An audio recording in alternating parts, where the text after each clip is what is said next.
Testing, testing, 1, 2, 3.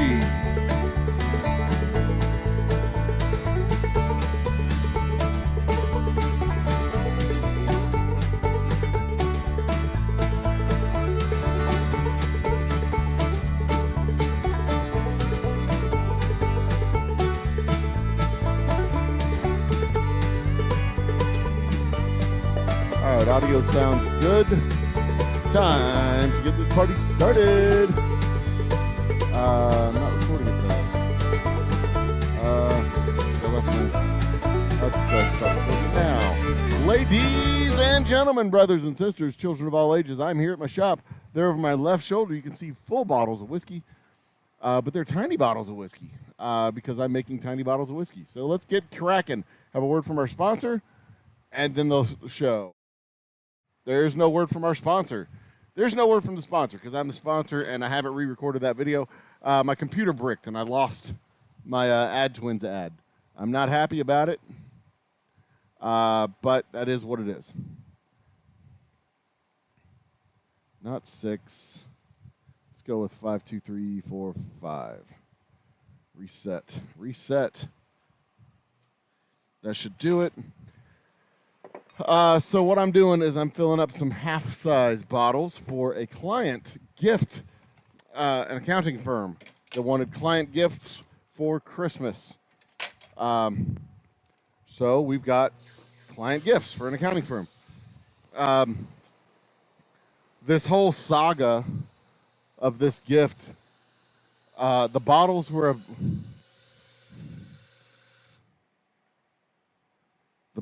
hard to get a hold of. The corks were hard to get a hold of. The labels are about the only thing of this that was not a complete and total disaster. The bottles were relatively easy. I'll give it that. The bottles were relatively easy. The guy came through with the bottles fairly well. It was just everything else that he did. He was hard to get a hold of. I've got to run and get my knife, which I believe is in my tasting room at the bar. Let me see. Let me see. Yep. This is possibly the dullest knife I have ever used in my life. But it's an old, comfortable knife. I've had it for eons. It's a basic. It's an old Walmart knife. I love this knife. As far as knives go, it's a bad knife. But as far as like cutting boxes open, it does the trick. So there you go. So let me introduce myself for those of you who are new here. I'm the Old Humble Guy. This is what we do. If you found me through shorts, if you're here from the shorts where I do the reaction comedy videos, well, welcome to you for coming here. We do happy hours. I'll get back to doing those happy hours probably in a couple of weeks. I kind of got away from doing them when my computer bricked because my computer was acting up and I couldn't do them. So, you know, that's how it goes. I'm not going to be able to do all of these in one sitting, it occurs to me. I'm going to have to... Okay, so he sent... I'm the Old Humble Guy. I make whiskey. Most of the stuff I do during the day is running my stills, bottling whiskey. I have yet to do a live still run because, well, for a bunch of reasons. The first and foremost being it's boring to watch me boil water. I mean, big damn deal, right? But coming up soon, I'm going to have the opportunity to actually run the stills while I have some other work to do. So I'll be able to do both of those things. 1, 2.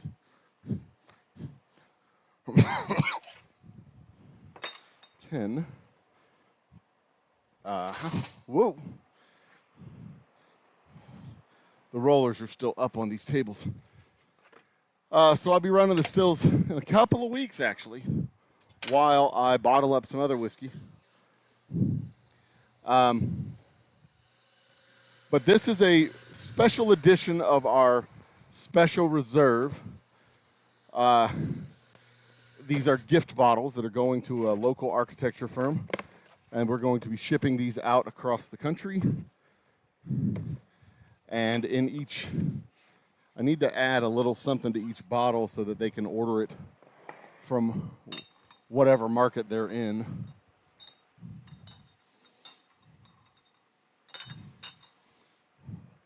Little neck tags or something like that. Order online at oldhumbledistiling.com or something to that effect. Yeah, because these are all going to entirely new customers who have in markets where they don't have access to it in stores. They only have access to it online. So once we get the necks, I'm going to cork them and seal them. Once I get the seals on, this is high tech operation here, isn't it? Tape. Once I get them corked and sealed, I'll put the little neck wrappers on them. Shelf talkers, if you will.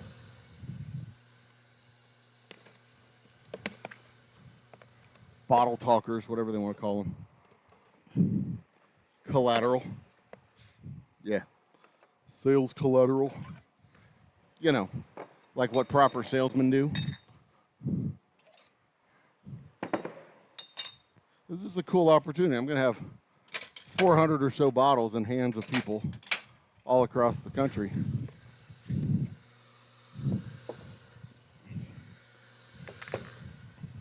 Should get a lot of website traffic, promotional traffic, all kinds of cool stuff. Which means I also need to get our website up, cleaned up. So many things to do.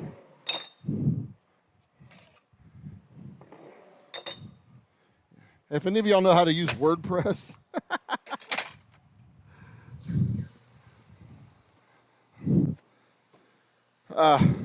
so what else do we do here? We make whiskey. We're open on Friday nights. We have live music occasionally. Haven't done it yet because I got to make sure when we do the live music, it is original music. The performing artist is the one who owns the music, so that those bastards at ASCAP and CSCAP and BMI, the little scammer agencies, will stay off my back. And yeah, I mean, they run they say it's a legitimate business, but the truth is they take license money and none of that gets back to the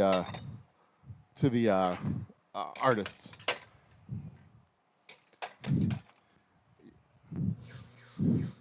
So they're not paying the artists. They've paid the artists for their money, for their music already. They had their their record deal, whatever, their contract that they paid the musician for.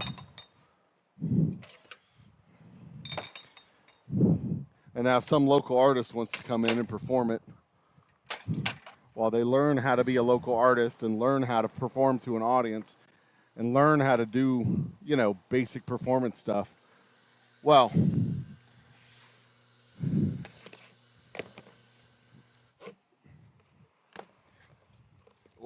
they're just going to extort money from the bars that let these local artists do that stuff. And the local artist might get paid $25 in an open bar tab, because people sure as hell aren't coming to see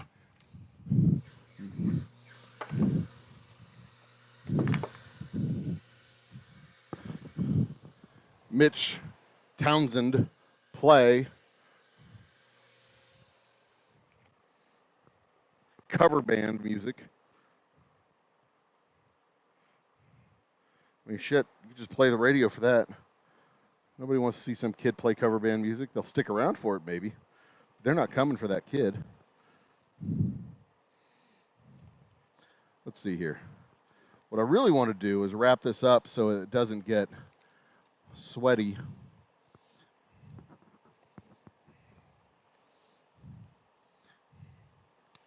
Then just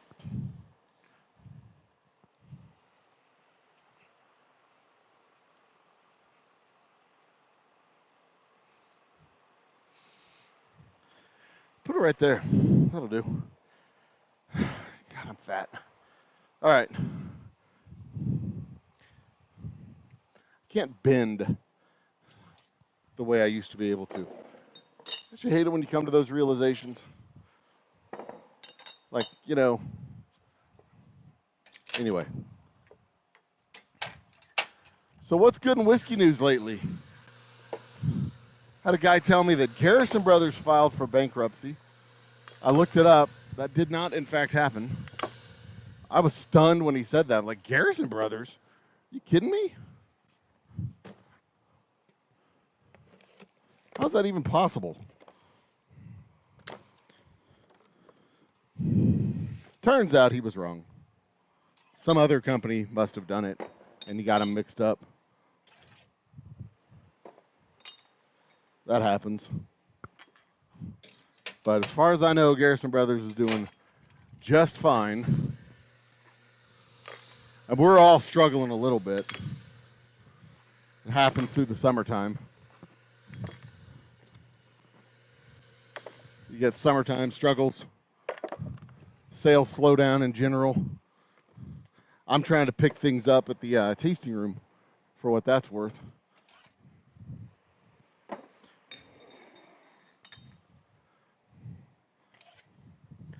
But that's just, it goes how it goes. I am $38, $36 away from my next monetization payment from the YouTubes. So if anybody wants to drop a couple of super chats or become a member of the channel with the special privileges that it entails, I think all of these, I do have a package that needs to go out to our members by Christmas. Members to the channel get a Christmas gift. I've decided. Even at the super fan level, you get a little Christmas gift. And this year, I was threatening to do a giveaway of our of our Black Cat Ridge rye. I was threatening a giveaway for the rye, but I don't think I'm going to end up doing the giveaway for the rye because the rye is actually selling. But what I may do is, as a thank you to our members, just go ahead and give that giveaway straight to the members because they were the ones that are probably going to, odds are, favorites. They were the odds-on favorites. 1, 2, 3, 4, 5, 6, 7. The odds-on favorites to win any giveaway anyway. And, you know, memberships has its privileges. It's only $2 a month.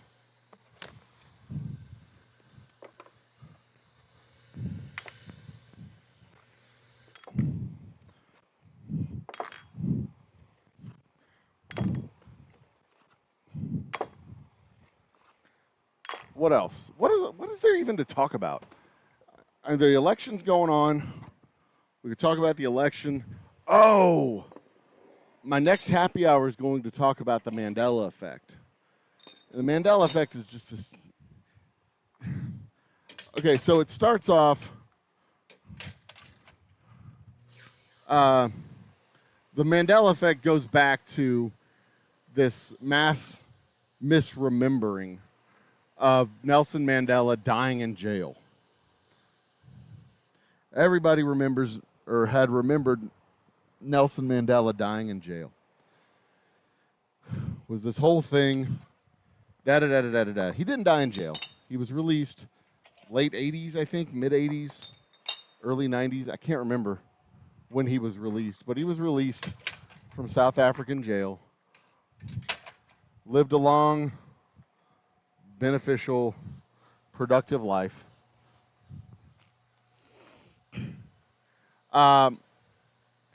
But it spawned this whole little cottage industry of Mandela effect, especially in the internet age in which we live now. And I was going to explore, or I am going to explore, that whole notion of Mandela effect type of phenomenon, where whether it be the Fruit of the Loom logo mysteriously changing over the years, or the Disney opening theme changing over the years, people being adamant that the Disney Tinkerbell did this thing, and it was different over the years.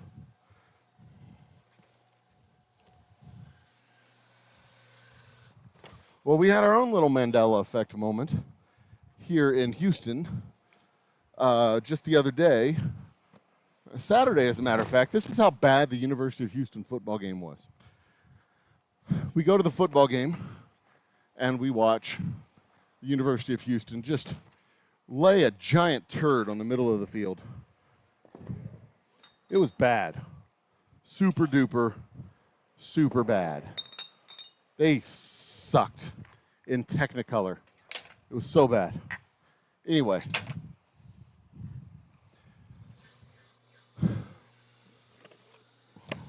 We get to talking about the tallest building in Houston. And for the longest time, we all understood the tallest building in Houston was Transco Tower in the Galleria area. Galleria's Transco Tower, the tallest building in Houston. The tallest building in downtown was Chase Tower.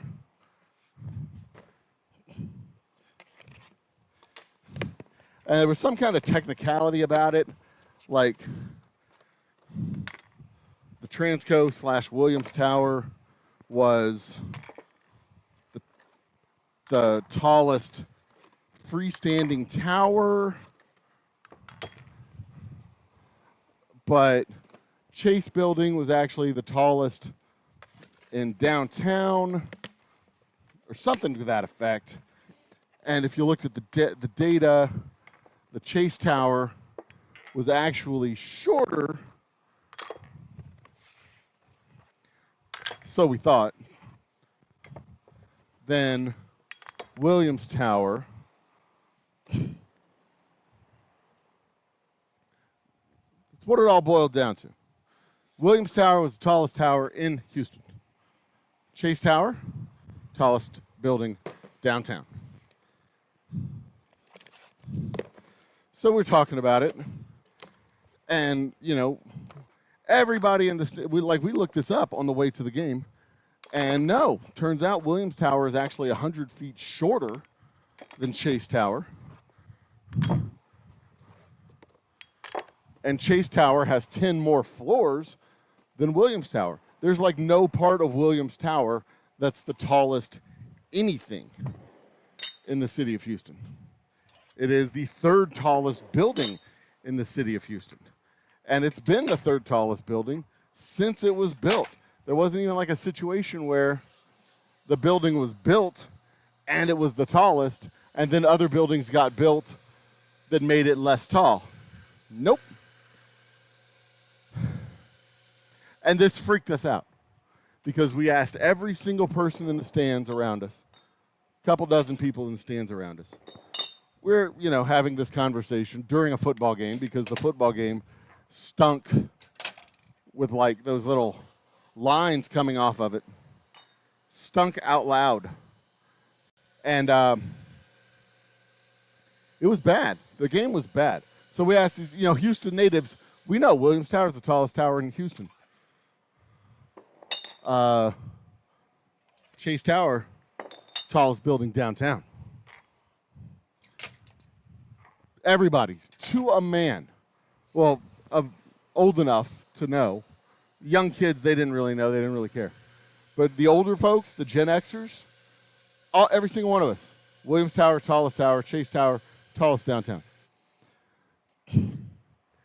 Checked in with my friends and family at home after the game. Yep. Williams Tower, tallest tower. Except for my brother, who's always a contrarian, but whatever.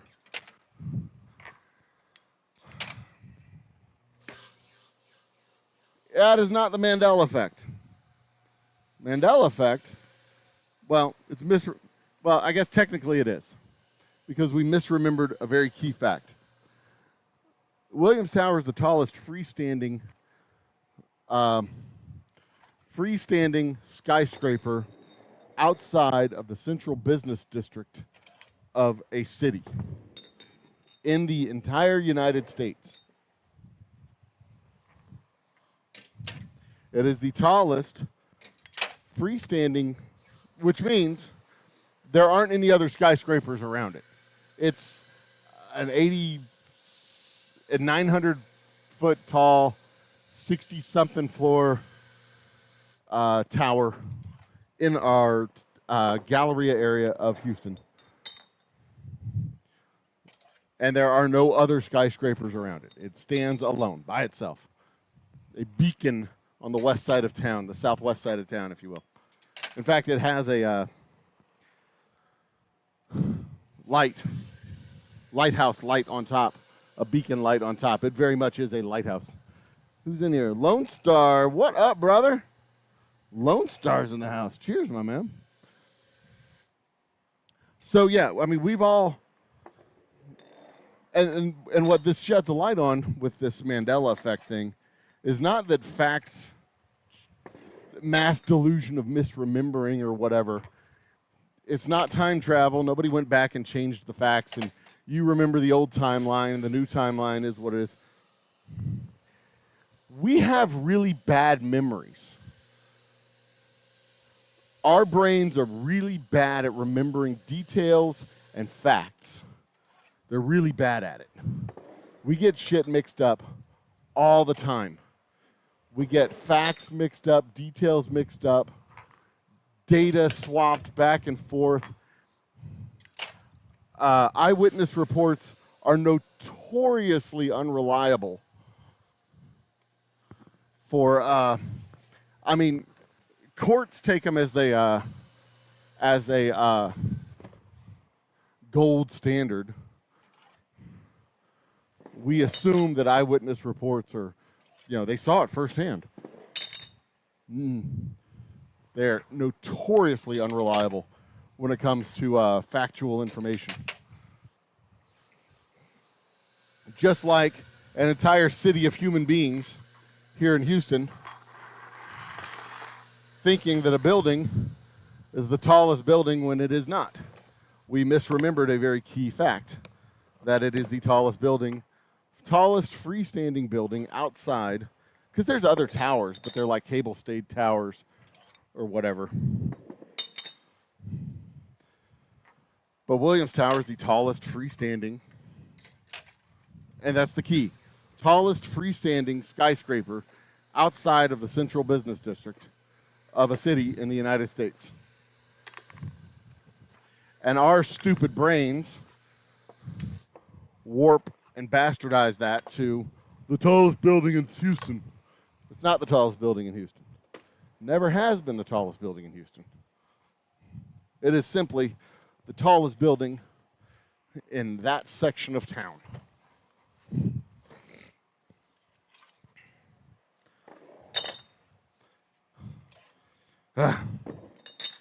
So, I'm going to enjoy the hell out of this happy hour when I finally get to air it in a couple of weeks.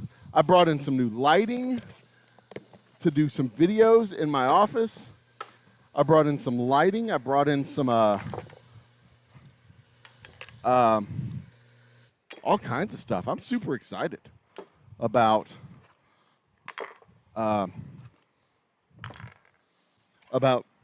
getting back on recording in the studio. But yeah, I want to dig into this notion of the Mandela effect, because especially now in our internet world, like, we have information all over the place. And even when our stupid bad memory brains that fill in blanks and gloss over details and find patterns where they don't exist, see actual facts, our stupid, stubborn brains, instead of going, oh yeah, I must have made a mistake. No. Our stupid, stubborn brains go, oh, well, yeah, that must be wrong. 1, 2, 3, 4, 5, 6, 7, 8, 10, 11, 12, 13, 14. Because why would me, your stupid brain, possibly make a mistake?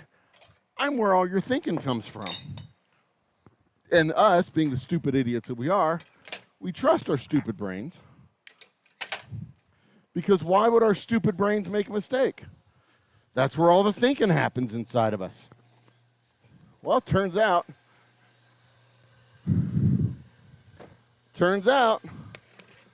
you are no smarter than your stupid brain. And when all the thinking happens, you've pretty much checked out. And you just trust your stupid brain to think good for you. But guess what?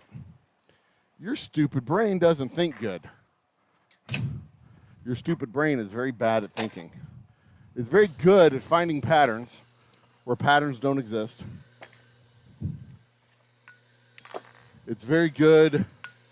And that's how we survived the wilderness for so damn long. We found patterns where they didn't exist. And then we ran away from the scary monster in the woods that didn't exist. That helped us to make sure that we ran away from the scary monsters that did exist. Because the thing is, if you find a pattern that does exist, when it exists, you survive. If you find a pattern, if you don't find the pattern that does exist, and that pattern eats you, you die. So it's better for us in an evolutionary sense, our stupid brains, evolutionary-wise, to find patterns that don't exist and fill in those blanks. Fuck me.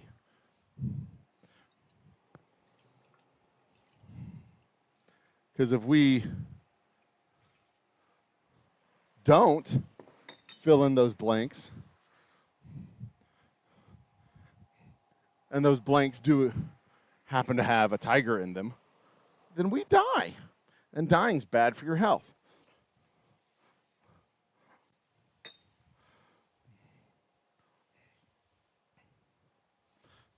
And somewhere along the way, we forgot that our brains are just really stupid, primitive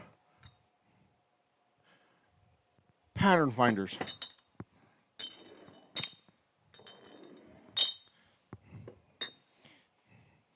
That's maybe not fair.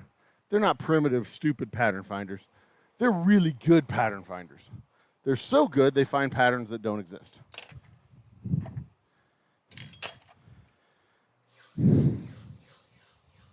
One, 2, 3, 4, 5, 6, 7, 8, 9, 10, 11, 12, 13, 14, 15.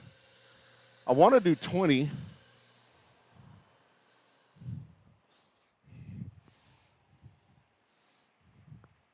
I want to do 20, but I'm not sure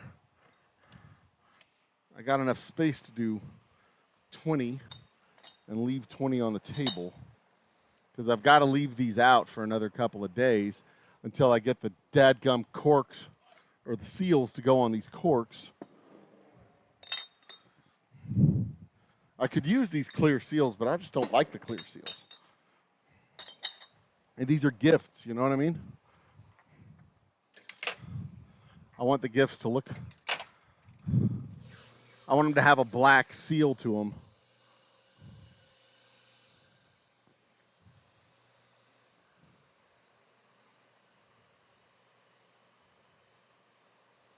I don't know.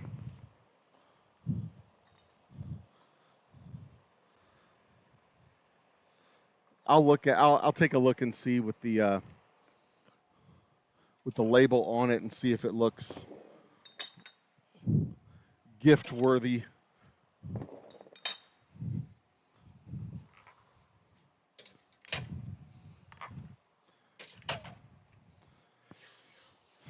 15.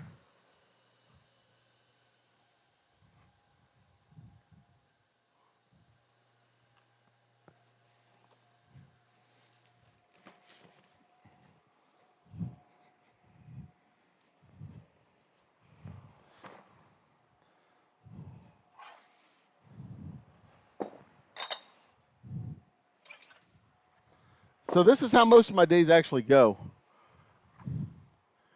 I'm either in here doing this, setting up alcohol for another run, setting up grains for a run. Tomorrow I'm going to be doing a heavy amount of cleaning, getting ready for a Taste of the Town Expo. I will be making a specialty cocktail. I should say that French. I shall be making a specialty cocktail for the festival event. It shall be the watermelon, a proper watermelon, old-fashioned.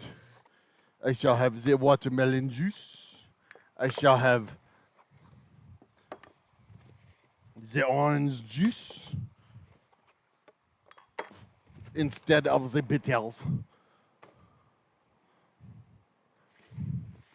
I shall have, because it will be a premix and not a fancy cup. Fancy production at a bar.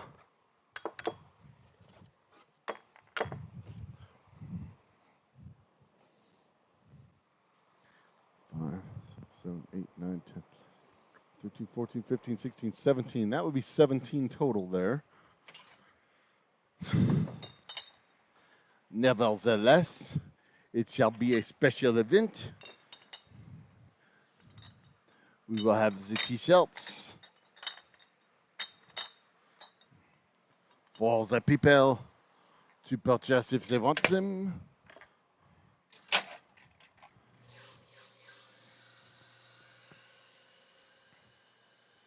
And it shall be a good time to be had by all. The first CrossFitter's shown up. Is it noon already? It is. It's exactly noon already. How about that?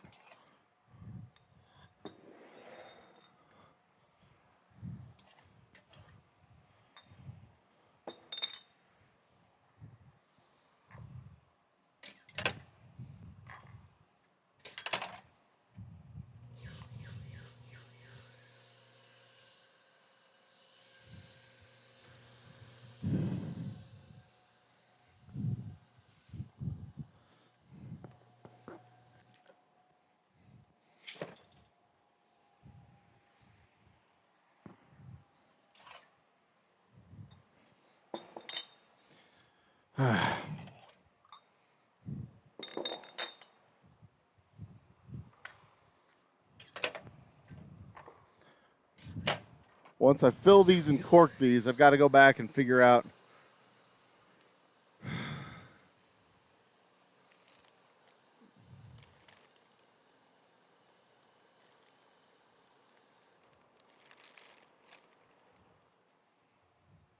sodium dioxide? SO2. S is sodium or is S sulfur? Lord.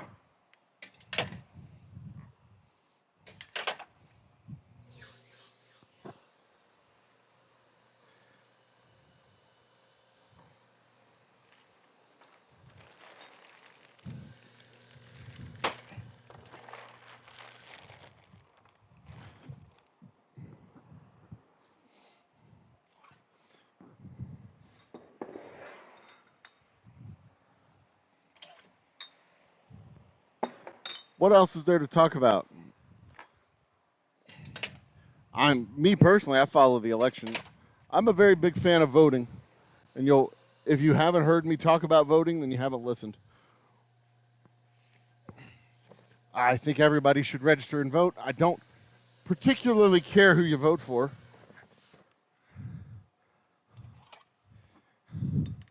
My notion is if everybody registers and everybody votes, then the best woman will win the job come November. Texas is a non-voting state, for those of you who don't know.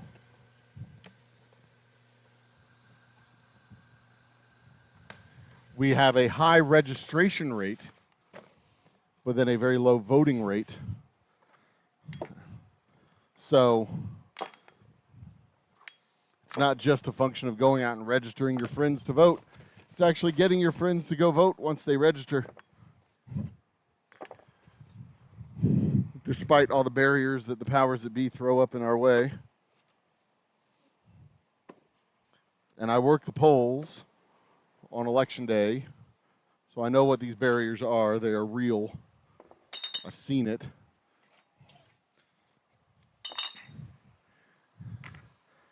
It's complicated for election workers and it's complicated for voters.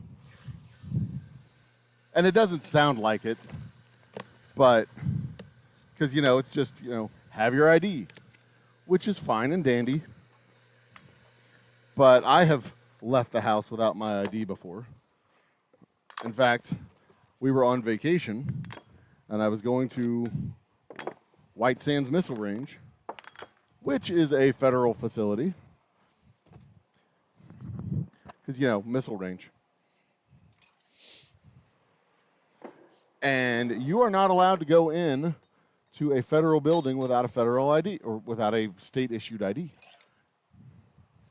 It happens. Sometimes you leave the house without your ID.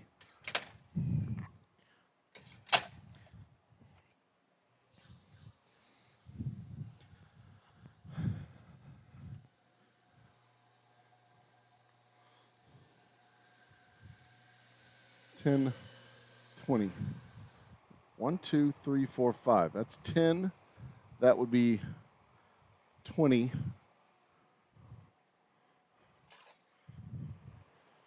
Actually, that's 19. How the hell is that 19?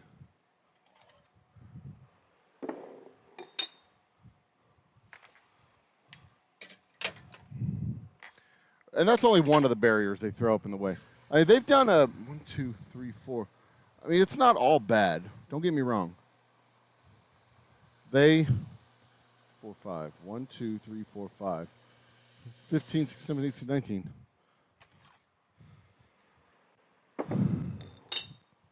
Oh.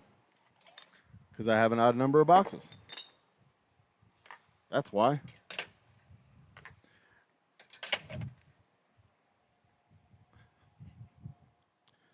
Ugh.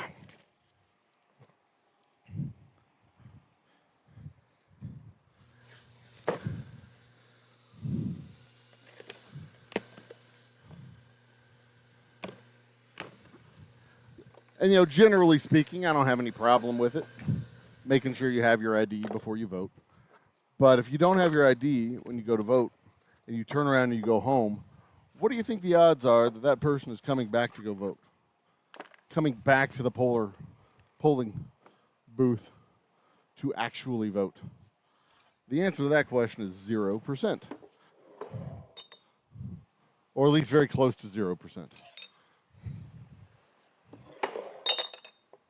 Because I have seen that happen scores of times. And also, generally speaking, the elections aren't that close. So it doesn't really matter 1 or 2 votes. It doesn't make that big of a difference. If you cast a ballot provisionally, chances are they're not going to bother counting it. Because if you cast that provisional ballot and the margin of the outcome is 100,000 votes, let's say. And there's 30,000 of those provisional ballots statewide. They're not going to count the 30,000 provisional ballots. Not by hand. They're not going to do it. At least not right away. Your vote is not going to affect the election, so they're not going to count it before they call the election. And you'll be lucky if they count it at all.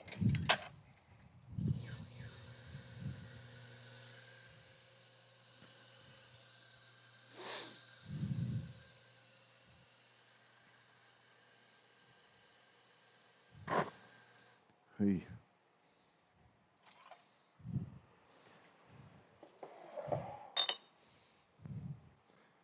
$17.34. Could it be that low? Whew. This was supposed to be 480 bottles. So 40 cases, which would have been 20 cases.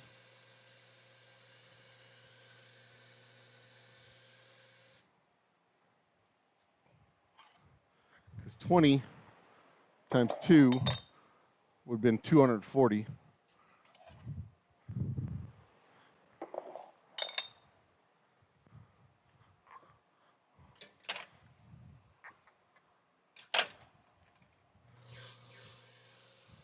Cases, 40 times 20 cases of a normal barrel would have been 20 cases. 20 times 2 would have been 40 cases. 40 cases times 12 would have been 480. But I think I had closer to 17 cases worth.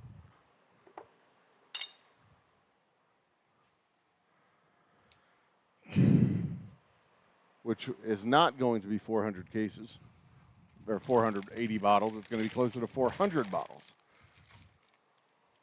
But that's okay. Let's move this over a little bit. Bring in the corks.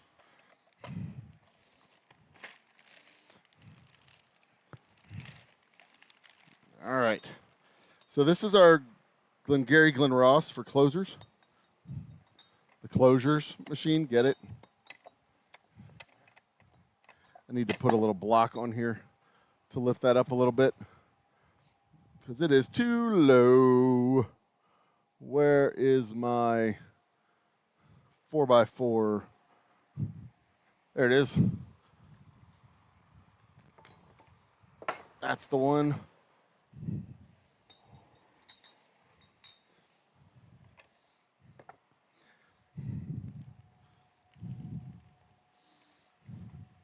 I was talking to my lovely wife yesterday about what is going on in the election. Like, oh, that's too high. Need something about half of that.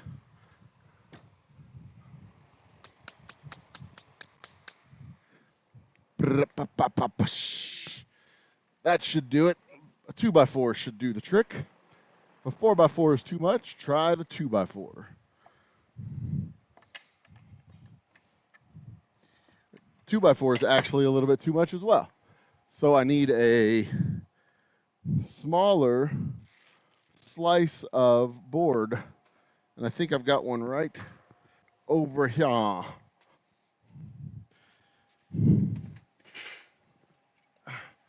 This should do it.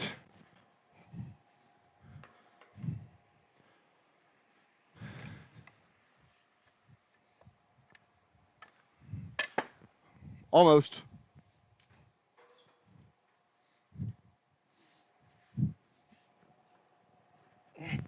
Come here. There you are. That should do.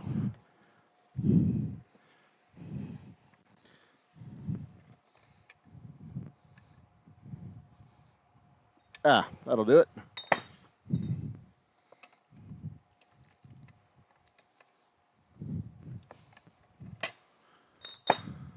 The neighbors come through this neighborhood and they drive real slow past my open doors, and it drives me absolutely nuts.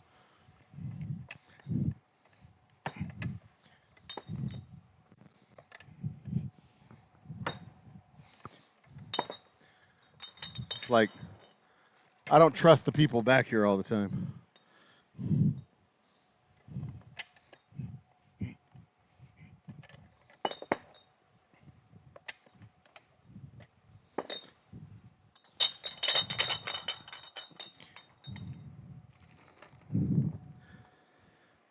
They make me anxious.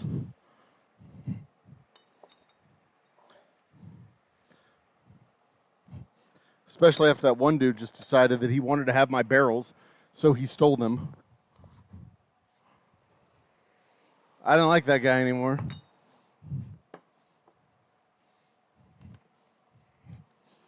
I'm going to put these on this side. Give me a little bit of space on this side.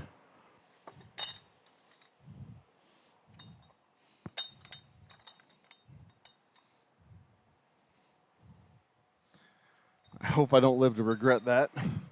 Or I hope I don't come to regret it. I'm sure I'll live plenty fine and long enough. So hope I don't come to regret it.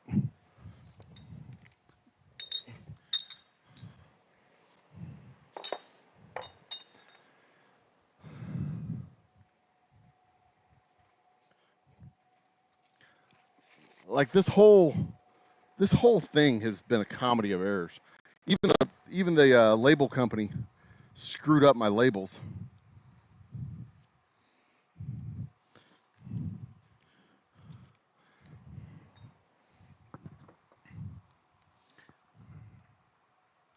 Because they made the labels on the reel the wrong orientation.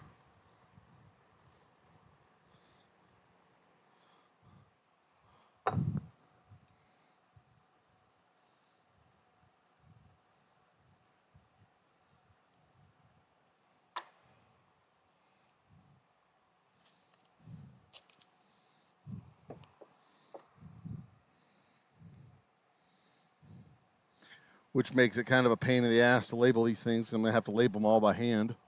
Can't use the machine at all. Here's what the finished product's going to look like.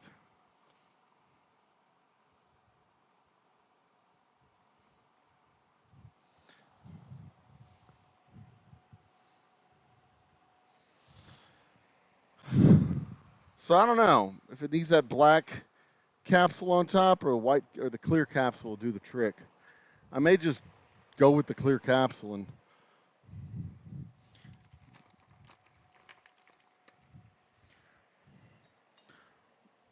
return the solid ones. I don't know if they make them big enough. The black PVC capsule, I don't know if they make it big enough to go over the large bore neck that this thing has.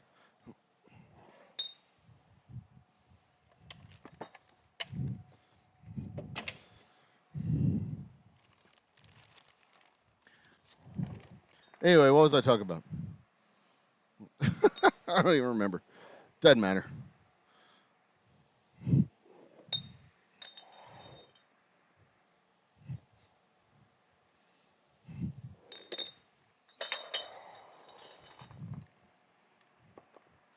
This is going quicker than the machine did.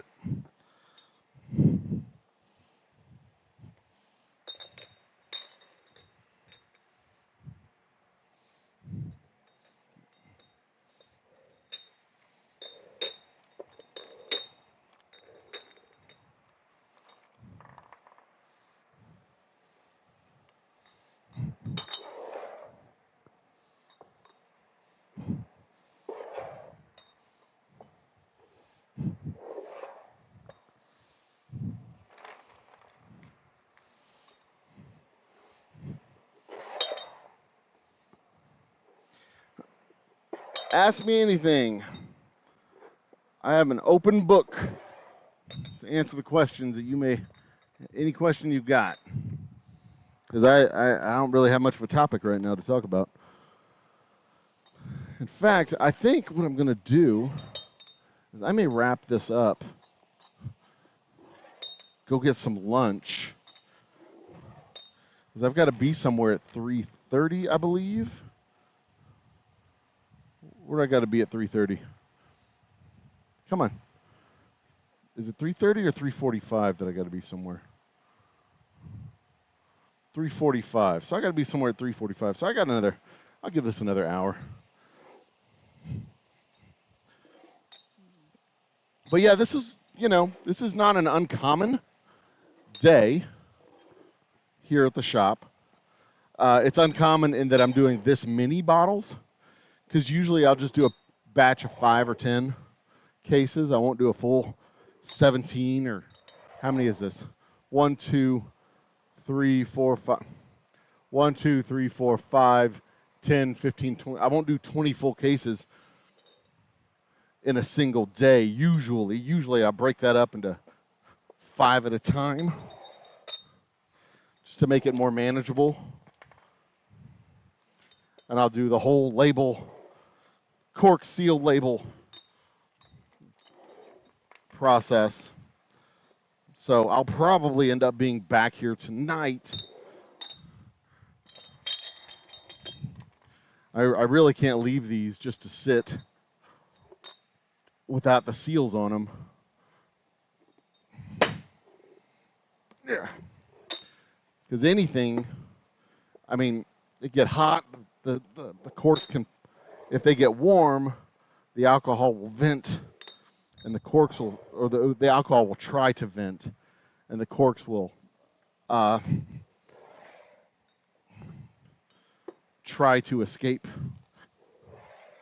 And that's not really good. We don't want that to happen generally.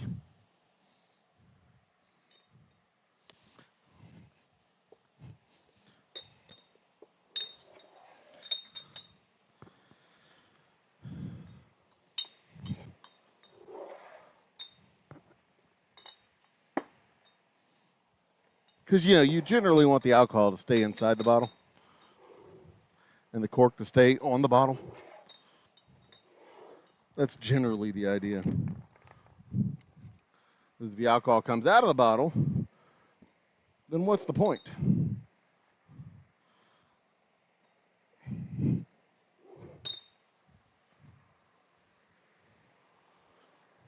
Well, I mean, unless it goes into a glass.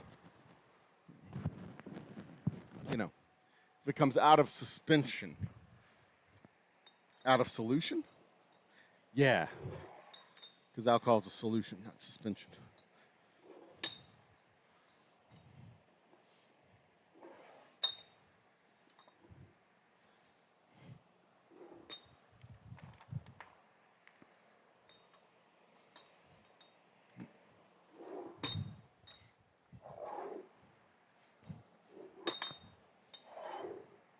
That's why you have to distill it. You can't just filter it because it is a solute dissolved in the water, and at least a portion of it is captured by the water, which is also why you can never have pure alcohol. You can have very nearly pure alcohol, but not ever actual pure alcohol.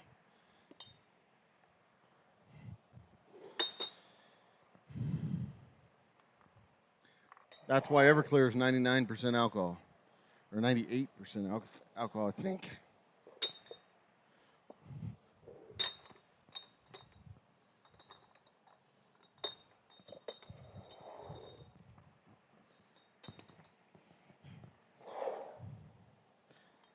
I didn't push that down.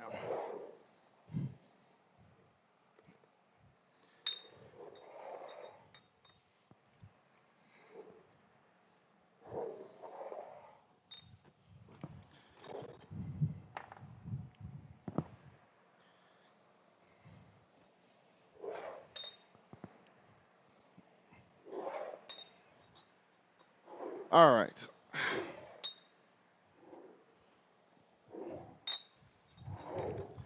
Yeah, I had the corking machine up, but it was not going.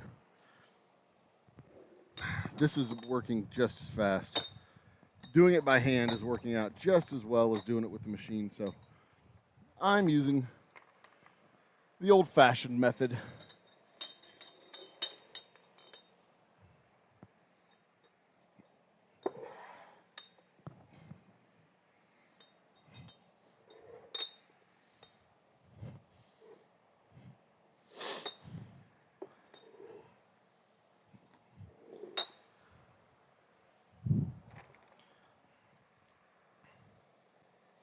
I've really got until next week to finish this, because next week is when they're coming to ship these things out. I could have had them delivered to these folks' office by Friday. The original contract was September 1st, not realizing that that was a Sunday. But I'll have this done in the next several hours.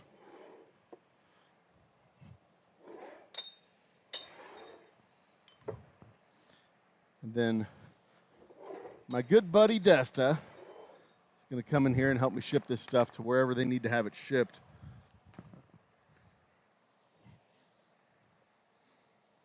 I mean, I guess I could just give her dimensions of the boxes.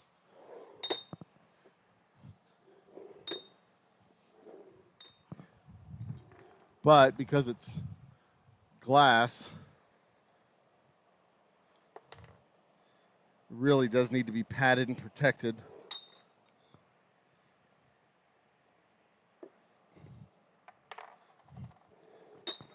Because UPS will just take this stuff and throw it, not realizing it needs to be fragile.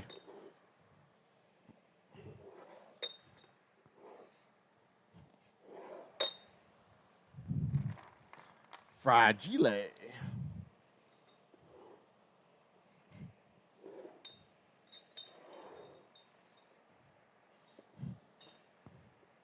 But, you know, honestly, for the right price, I will hand deliver this stuff. I think they got an office in Baltimore and Chicago and New York. Shoot. I'll run to U-Haul and bring it up there.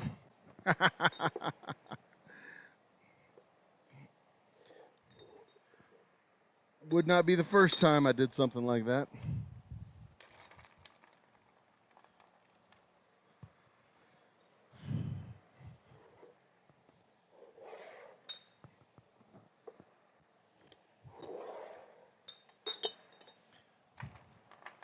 I mean, hell, what they're paying,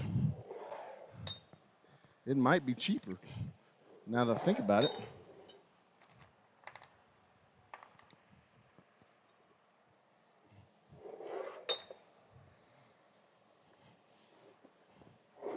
A 5-day road trip?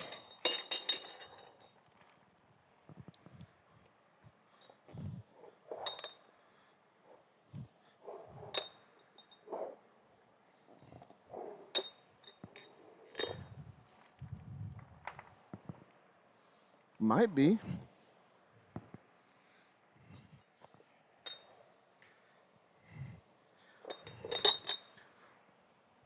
So basically what these are going to be are party favors at like Christmas parties for this office, for these offices,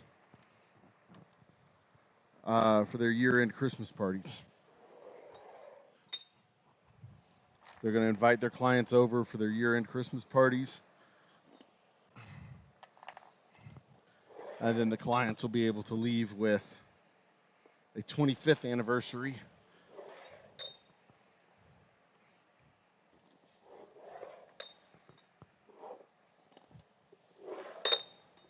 special edition, special reserve.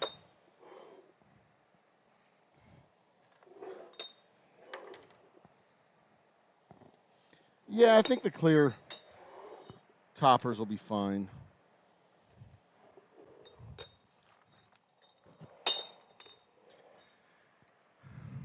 I think they'll be okay.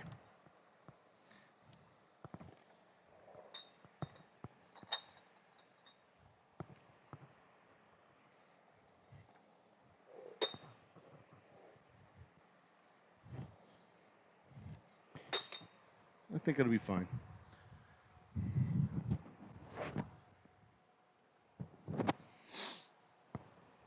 But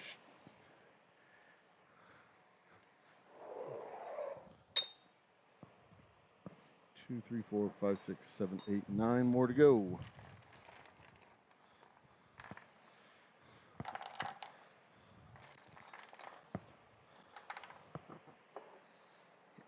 Ugh.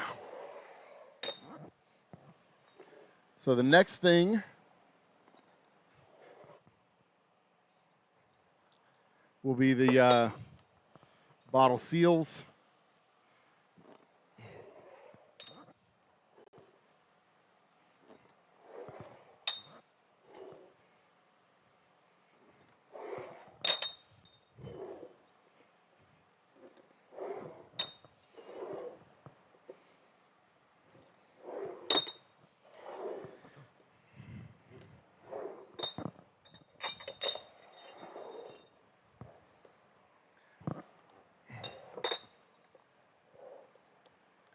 bottle seals and then the labels. I really wanted to have this whole thing done a month ago, or at least 2 weeks ago. But then the bottle delivery was delayed, and then the topper delivery was delayed, and then, you know, everything got delayed. So I was sitting there just standing around, not being able to finish my job. I had time. I had plenty of time. But because everything was screwed in transit, I was stuck just standing around doing nothing for an entire damn month.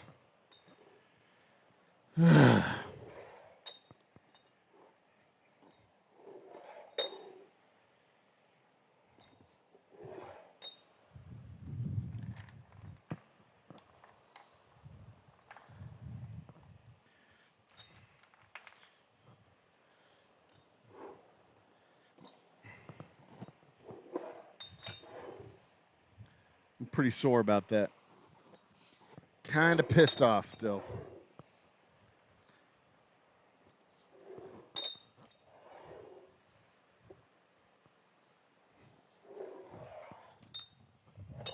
Kind of a Mickey Mouse operation does shit like that. They don't even tell you what's going on. They sit on a shipment for 2 weeks and don't tell you that it hasn't gone out.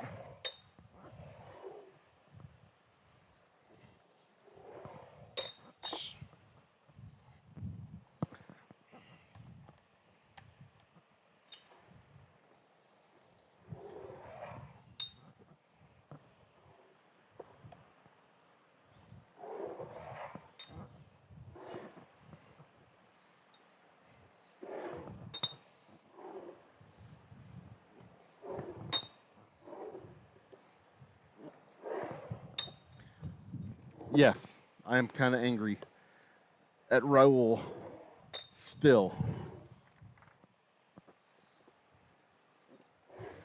It is because of him that this order is not finished.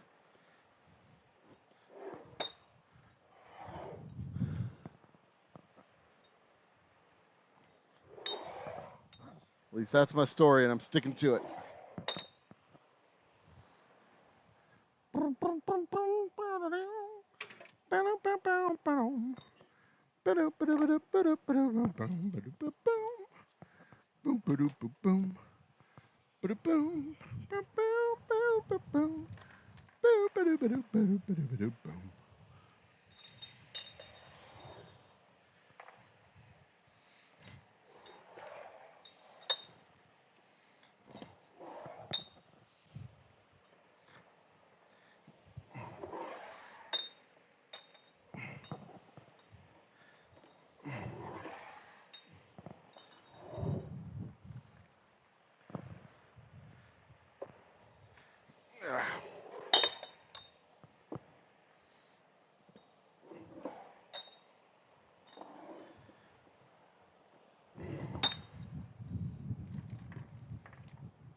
James Games. Cheers, my man.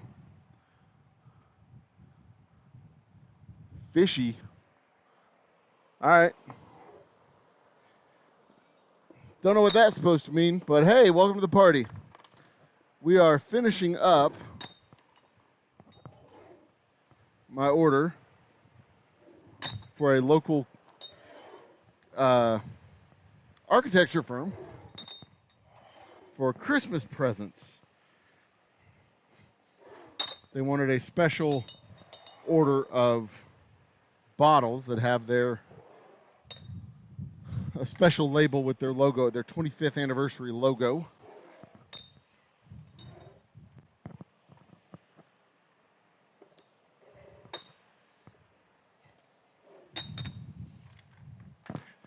So, I, being the local Sin merchant and go-to whiskey guy in the city of Houston, said, sure, we could do that. No problem. And we can do it by September 1st.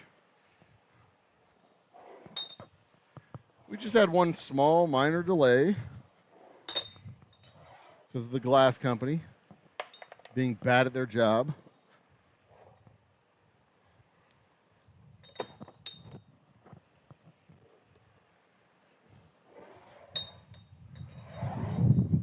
Their job being to sell glass and get it to the customer.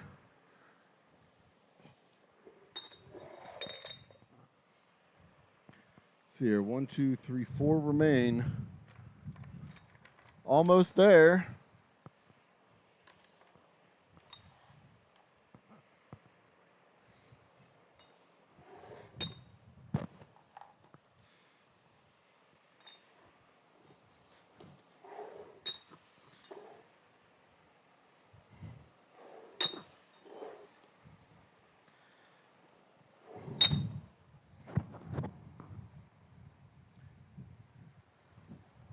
James, what games do you play online? I am curious.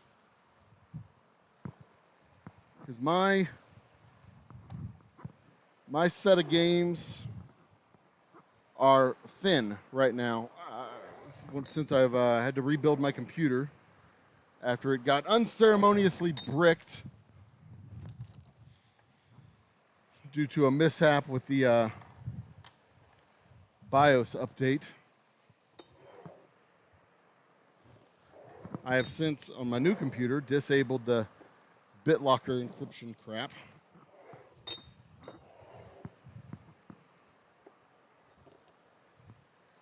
Didn't even know it was enabled on my old computer.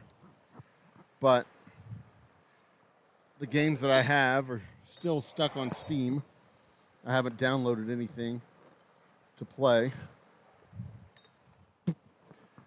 I've got more important things to do, actually. I've got to rebuild my accounting files. I've got to, 3, 4, 5, 6, 7, 8, 9, 10, 11, 12.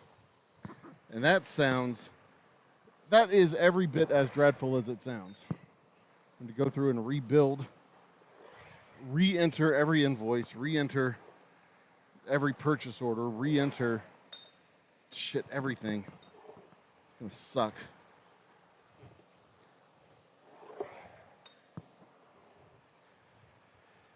But that's what I get for not putting a backup on my OneDrive or iCloud or whatever fucking backup operations I've got.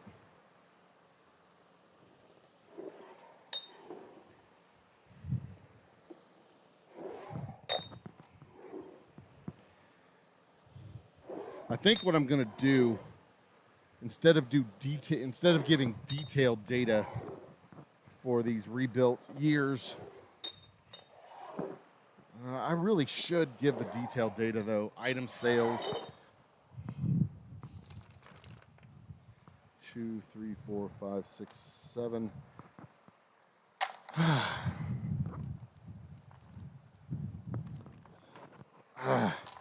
Just hate to have to go in and do the detail. I think I'll do the detail. I think what I'll do is I'll do a mass detail entry. So instead of each individual receipt, I'll do each individual invoice. But instead of each individual receipt from the tasting room, I'll just do a month of sales update. This month we sold all of this. Total cash, single entry. Total cash in, total cash out. Item sales, done. A monthly summary entry. So I got like 3 years worth of data that I've got to restore. I know, stupid.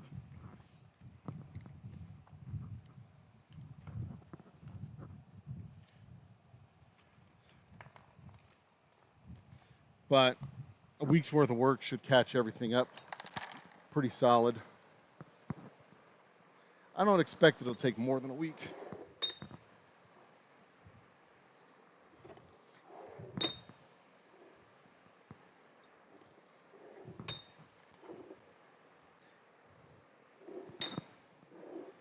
hope it doesn't take more than a week.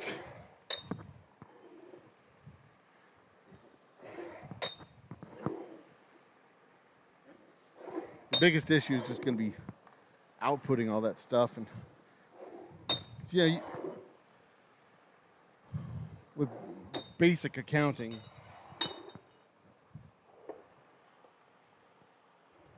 which is what I do, you know, it's not fancy. I don't have a multi-tier organization with several bank accounts that are tying across different locations. It's pretty simple. All you got to do is tie it back to the bank statement and you're good to go. All right, that is 20 cases. Let's go ahead and seal them up and move along.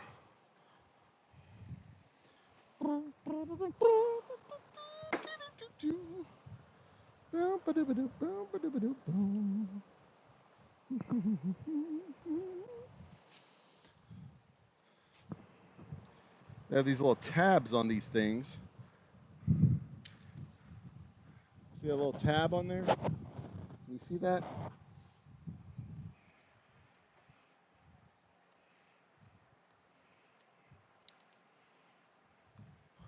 Those little tabs. I don't know if that should go up or down. I think it goes down.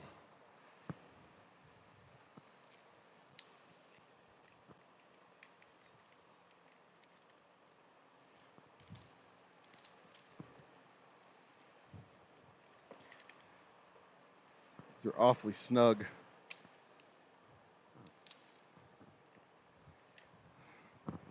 This is going to take forever because they're so snug.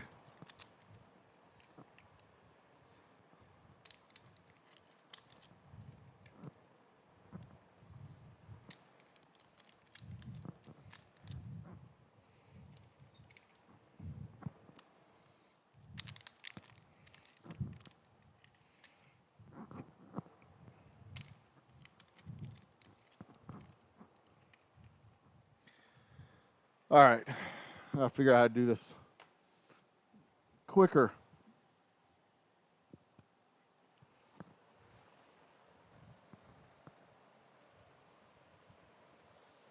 Yeah.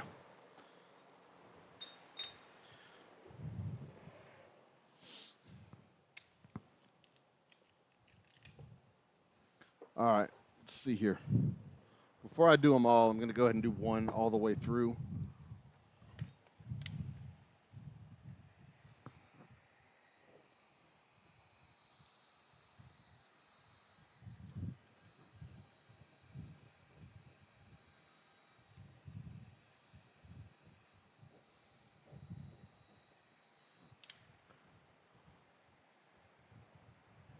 Wow.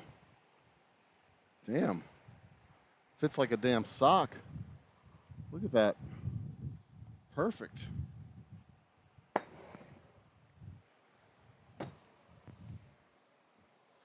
Take a picture, send it to the client.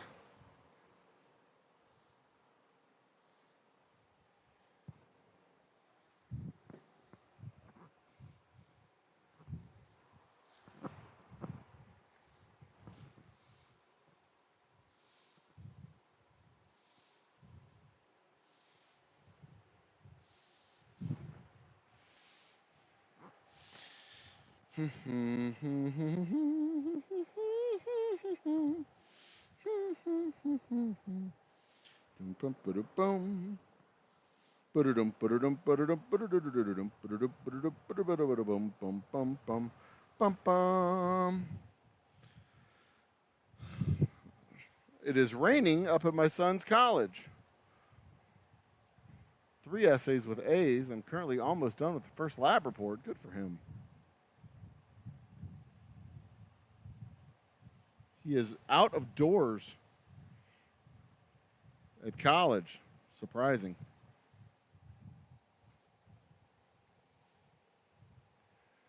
All right. Oops. Oops. There we go. All right. My preferred genre of game is something along the lines of a city builder. strategy city builder game. But I do like the first person FPS guys. I just saw one recently that was a space trucker simulator that has apparently just hit, that people are somewhat excited about, it sounds, because this has been in development now for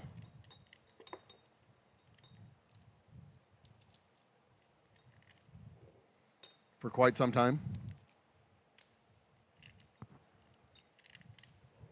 Apparently. It looks neat. It's visually appealing. I don't know about the user interface. I've just seen videos of it. But I had an old game I played that was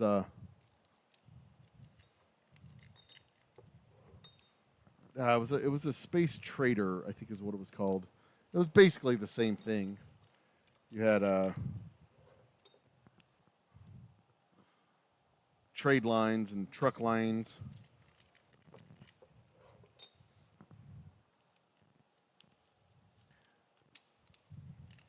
It's not exactly a city builder, but it's a logistics game, and that's the kind of nerd shit I like.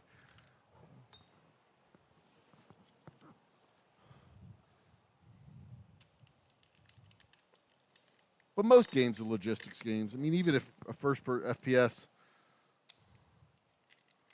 Well, no, I can't turn Fortnite into a logistics game. It just isn't.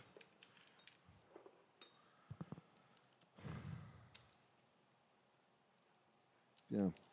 Those are just plain old strategy games. Call of Duty, Fortnite. I was thinking along the lines of Warcraft, World of Warcraft.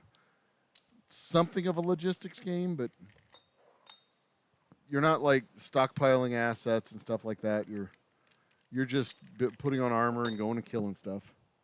It is a pure strategy game. And hell, it's barely even a pure strategy game. It's more of one of those auto clicker games, really. You got to go from A to B, do a quest, go to C. You start at A, you get the quest.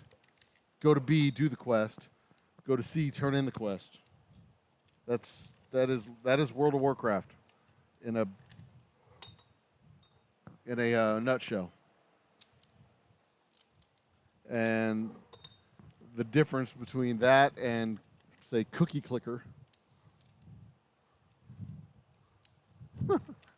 is in World of Warcraft you actually move around. You get armor and stuff like that.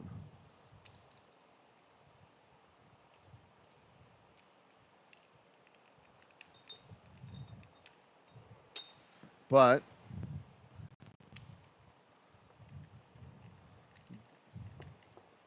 once you find a bad guy, you click, click, click, click, click, click, click, click, click, click, click, until he's defeated.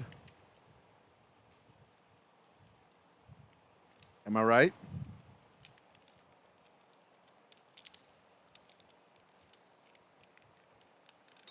I'm right. I know, you don't have to answer me.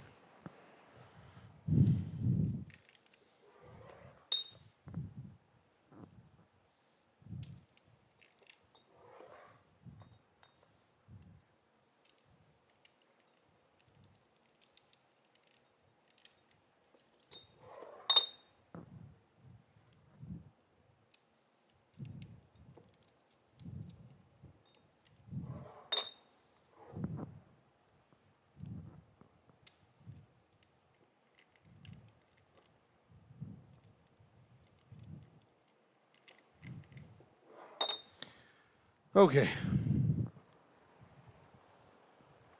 We're just going to do the bottoms now.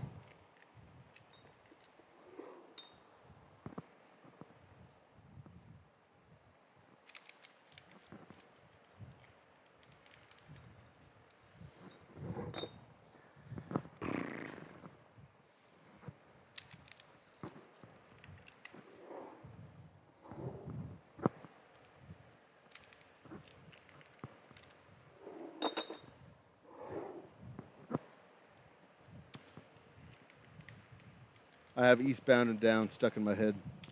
I saw that movie in the theaters. Smokey the Bandit. Saw it in the theaters just recently. And it is every bit as glorious on the big screen as I expected it to be. You know, an old-fashioned movie. No big pyrotechnics. No big... I mean, they had plenty of stunt cars. But no big pyrotechnics, no explosions.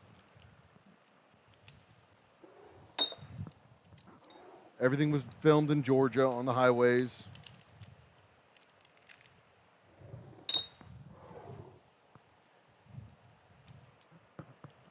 A good chunk of it was ad-libbed.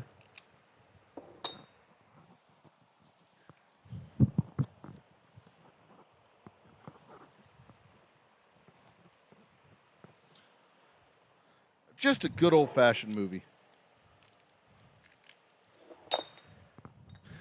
It is tough to beat Smokey and the Bandit.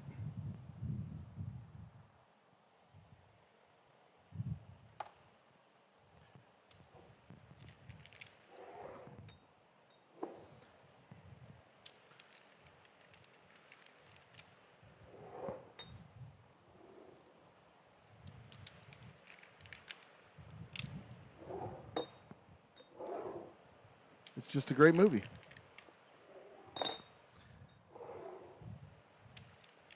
Simple story. Simple enough to be told in 90 minutes. I think it's a little bit longer than that. I think it's an hour 45. They don't muck it up with a big schmaltzy love story. He picks up Sally Fields' character, Frog. She falls in love with him, and it's just a matter of fact. That's it. She thinks he's cute. Done. They didn't do the whole drawn-out Star Wars nonsense.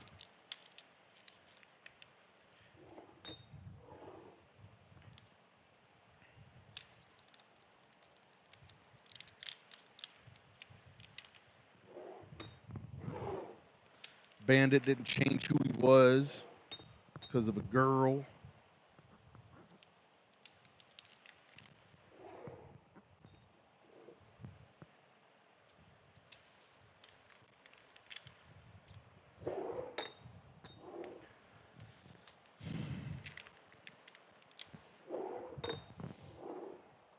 They didn't shoehorn in any social commentary I mean, it was in there.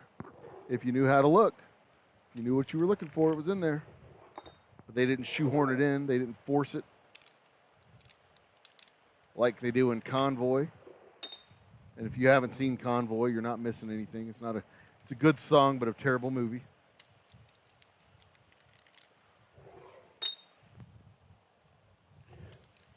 And it's a terrible video. Oh my God. I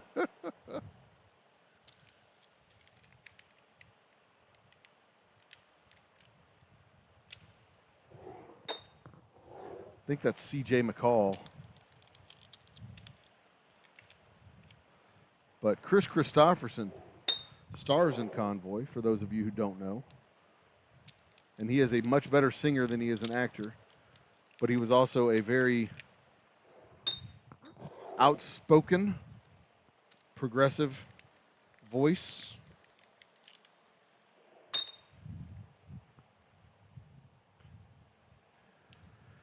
Famously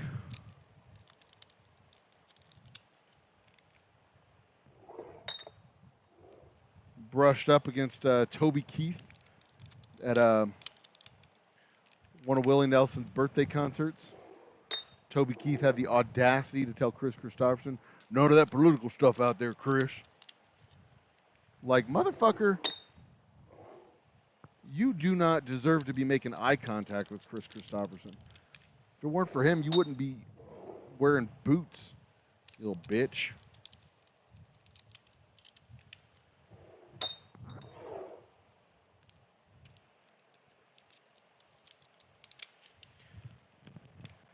That is when Chris Christopherson said those guys have done to country music what Pantyhose did to fingering women.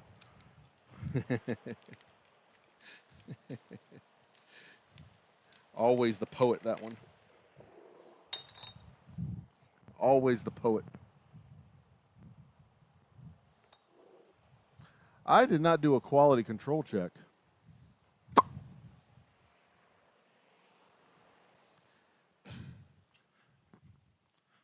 I cannot believe I filtered this whiskey yesterday, ran it through the filtrations, and did not once do a quality control check.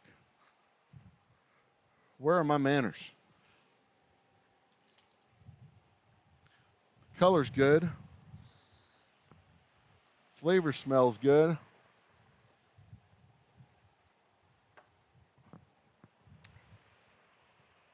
Oh my God, it tastes good. Boys, girls, and other undecided or whatever, undecided or multi-decided, I don't know how it goes. I make good whiskey.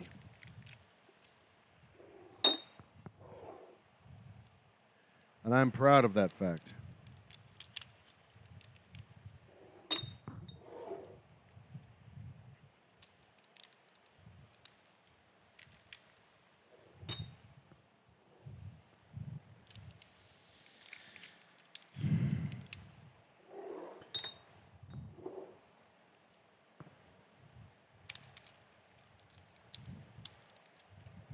Not so proud that I'm going to charge you an arm and a leg.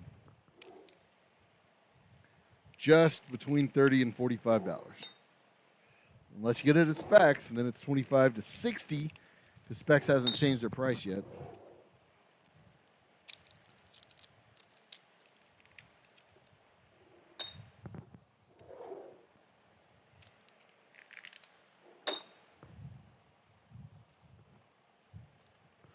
On the bourbon, that is.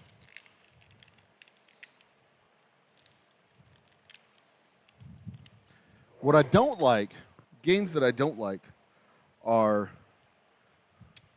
well, I don't think I like these games.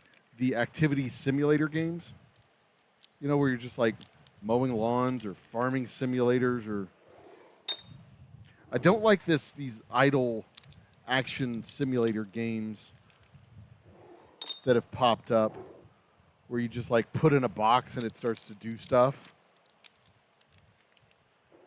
Those are fine on your phone. I don't like those on my computer. You know, I want to build the conveyor belts that have to go between buildings to make the grain process into flour. I want to build the roads that people have to walk on, the houses that they have to live in. I want to do all that stuff. I want to set down the farm fields. I want to, you know, do all the stuff. I don't just want to, you know, plop down a box like they do in Roblox.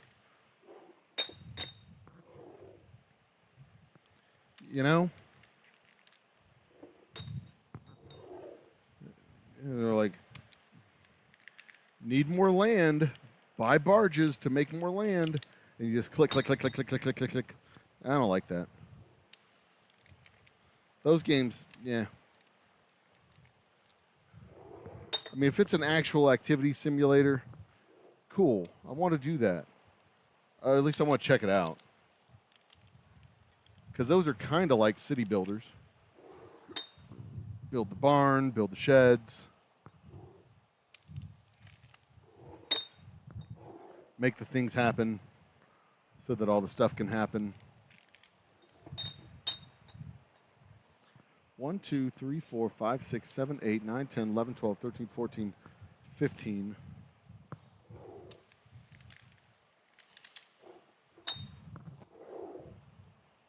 16, 17, 18, 19.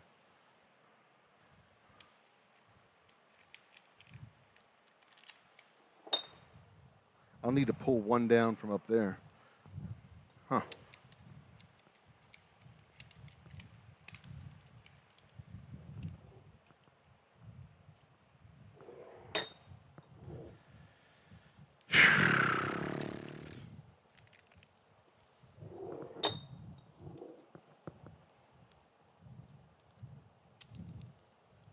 tomorrow I have prep work for our Taste of the Town Lake Houston edition.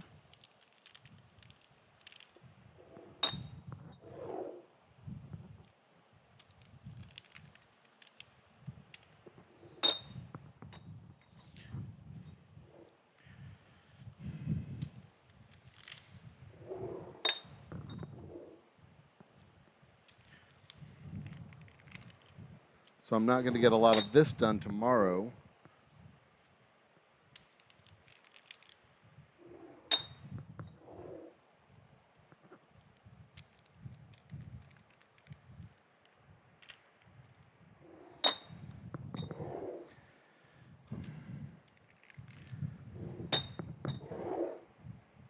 But I will need to empty out that container there.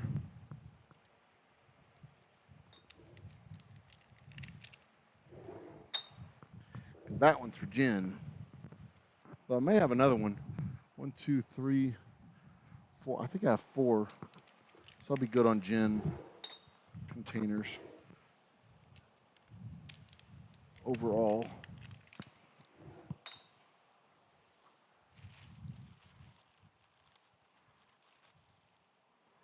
What time is it? Got to be mindful of the time. 1 o'clock? Okay.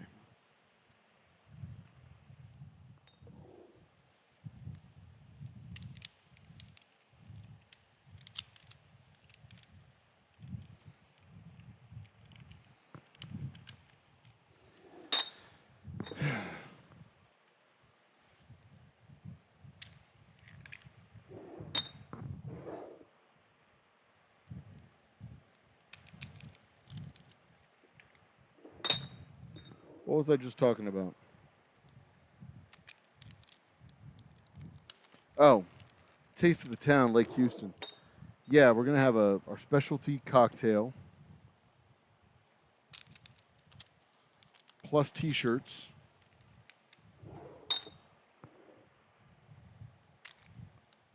Plus bottles. So hopefully I'll sell some bottles of bourbon.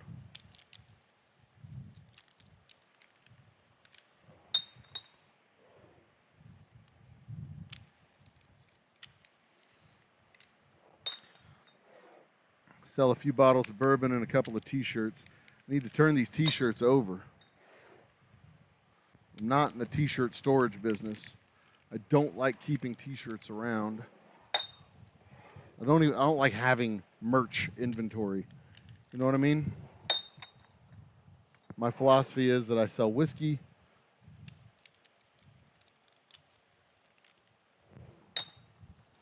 I will take the proceeds from the T-shirts. I will take half the proceeds of the T-shirts and buy more T-shirts.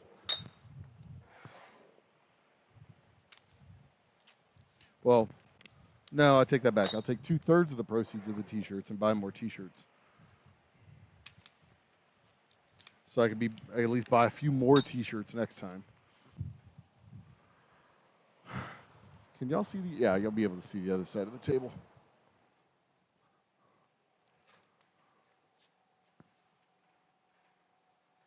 There.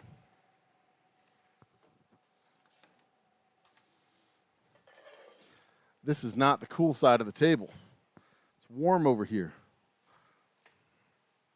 The breeze is clear on the other side of the table. Hui.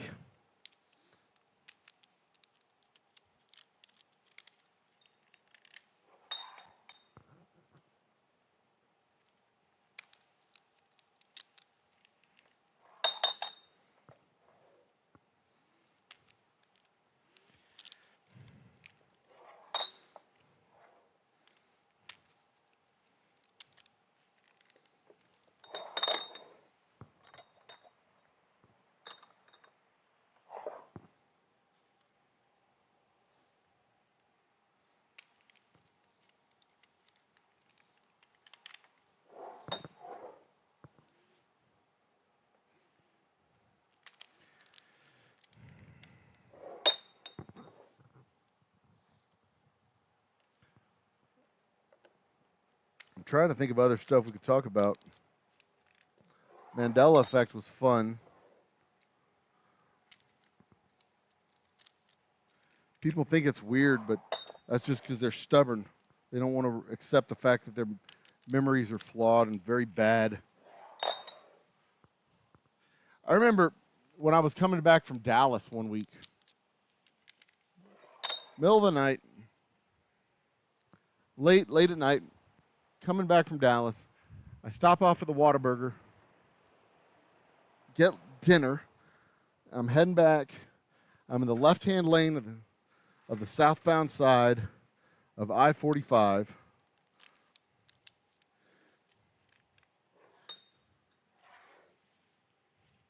For those of you familiar, it's like that last Whataburger before, you get out of town. The Applebee's and stuff are on the other side of the road. Anyway, I reach down, grab my burger, look back up. The car in front of me swerves out of the lane and off to the right, and then I see a pair of headlights coming at me. I'm like, what the? Immediately, like, that doesn't make any sense. Those aren't supposed to be there. What is going on? My brain starts to go into justification mode. When you see something that doesn't belong, your brain tries to justify it and say, no, what you're looking at is something that makes sense. Like, those lights are actually on the other side of the freeway. And I hesitated for a moment. And that car got really damn close, and I finally swerve off into the next lane.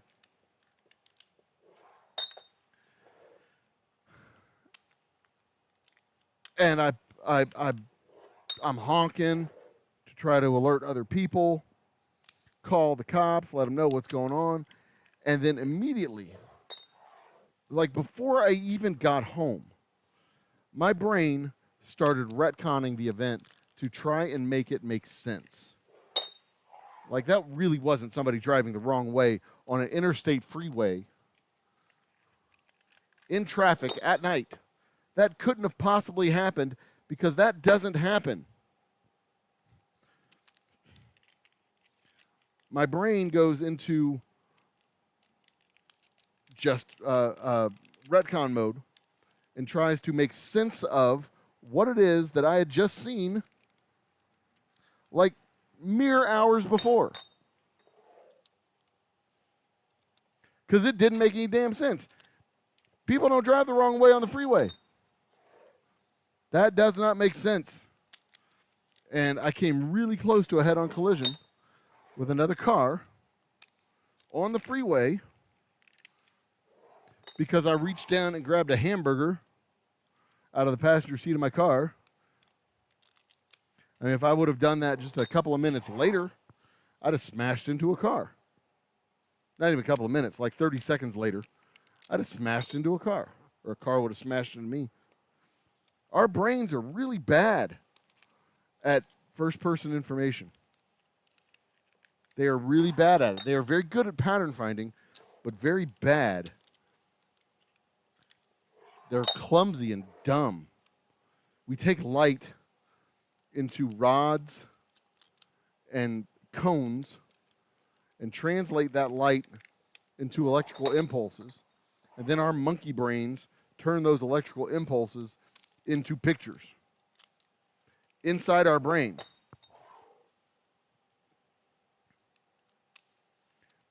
And then our brain says, hey, that picture that you're looking at is a table. And then we say, okay, we just accept it.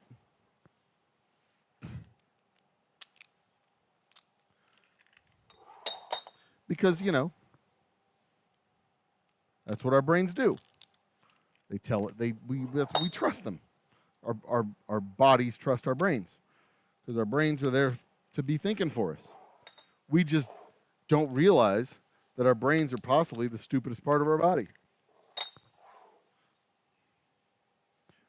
Our brains don't have eyes. Our brains have never seen what's out there. We have eyes, and our eyes tell our brains what they see, and then our brains tell the rest of us what that thing is. And we just, Our brains have never seen the outside. Our brains live inside of a closed case. And then our brain says, hey, that thing over there, that's a jungle lion, cat, bear, monkey. And we go, oh, a jungle lion, bear, cat, monkey. That makes sense. I've heard that jungle lion, bear, cat, monkeys live in these areas. And then somebody else says, yeah, I've heard the same thing. Nobody's ever heard of a jungle lion, cat, bear, monkey. But our brains have, because our brains just made the fucking thing up. Because our brains made it up and we trust our brains, then our brains go, no, you can trust me. Look, here's an article that you read a few years back. And then you suddenly remember an article you read a few years back that doesn't exist because your brain just made it up because your brain's a liar. And then you're just like, oh, well, if my brain thinks it knows it, then obviously it must be true because no other part of my body can think.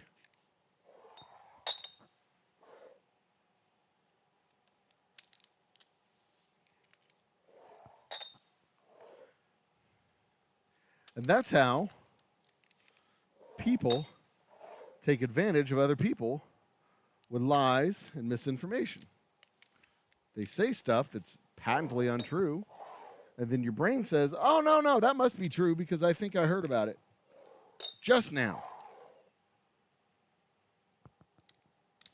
You know, our brains can fill in entire days and weeks and months, literally in the blink of an eye, while you sleep.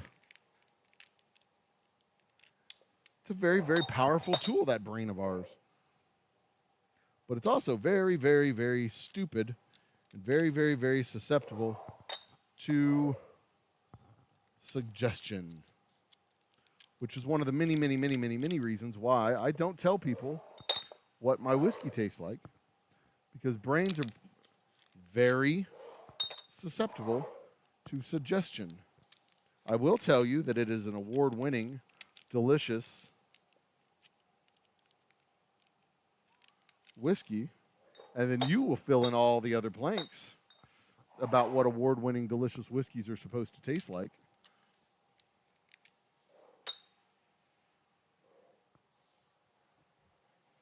Then I don't have to. You'll do all that work for me. Your brain will do the work. My brain doesn't have to.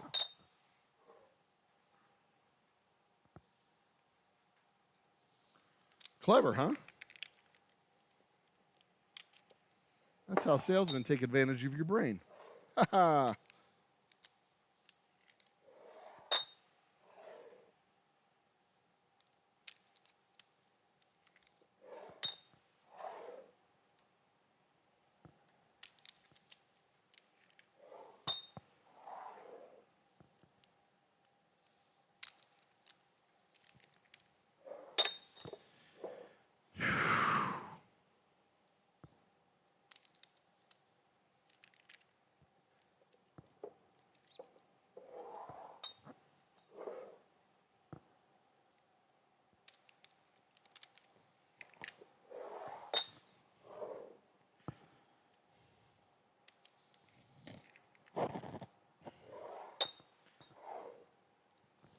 See here, it's almost 1:30.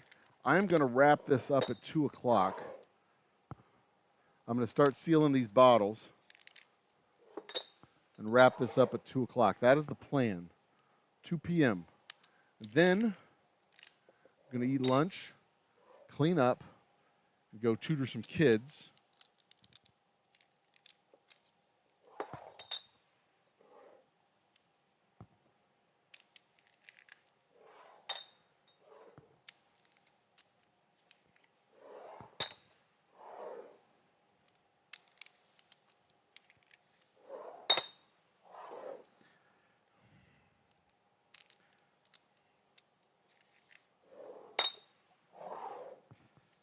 I need to get back in the breeze over there. It's hot.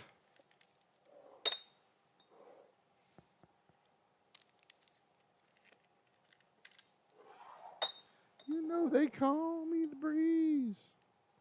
I'm just moving on and on. Do, do, do, do, do, do, do.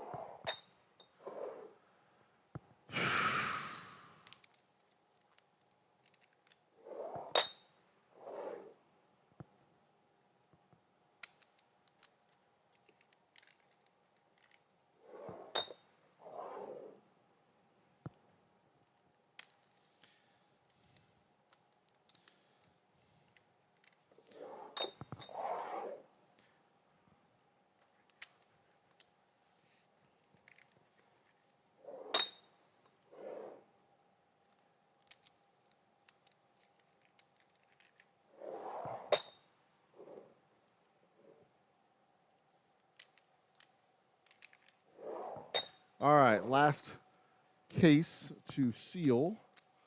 Ooh, and I'm hungry. My stomach just growled. Like, it actually growled at me. I felt it. I mean, it's not like I'm going to be dying of starvation anytime soon. I probably got a good solid 2 weeks before I keel over from, malnutrition. I don't know where they came up with this idea that you got to eat like every 7 days or something like that. Because some of us are walking around with whole big old camel humps of food. We just got it in the front.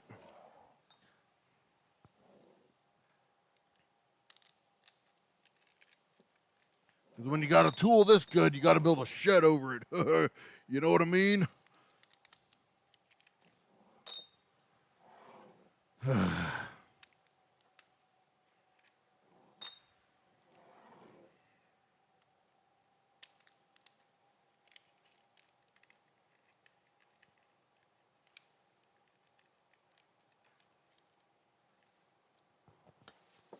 All right.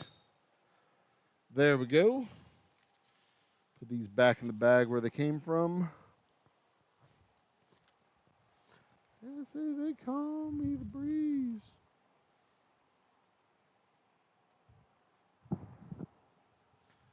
Whew. All right. I'm going to seal as many of these as I can in the next 30 minutes, give or take. Yeah. How we all doing out there? It's what is today? Wednesday? It's a Wednesday in America. We doing all right?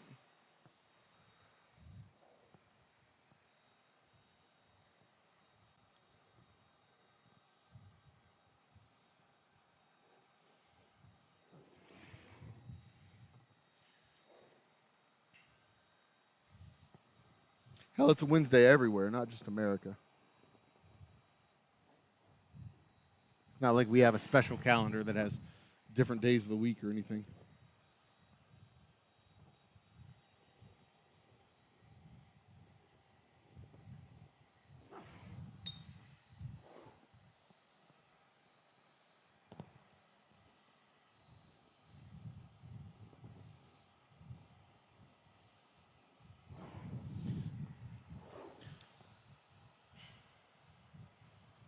I assume we could. We're America. We could do that if we wanted to.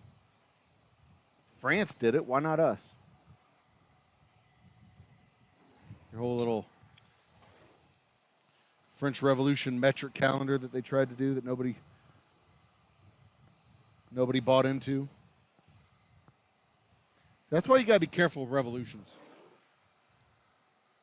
A lot of people say they want a revolution when really what they want is reform. And a lot of people say they want reform when what they really want is a revolution. They say the American Revolution was a revolution, but it was really just political reform. And then we had a steady progression of anti-revolutionary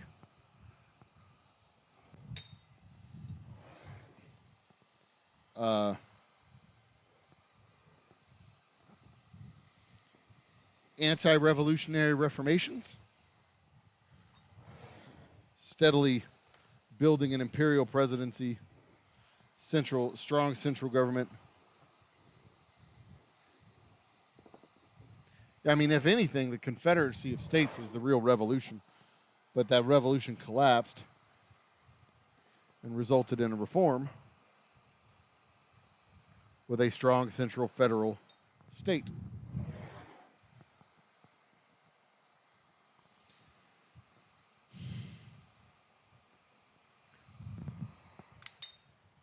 Excuse me one moment. Hey,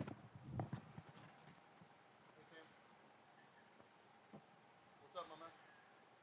Huh? I'm around today, yeah, for another hour or so. What's up?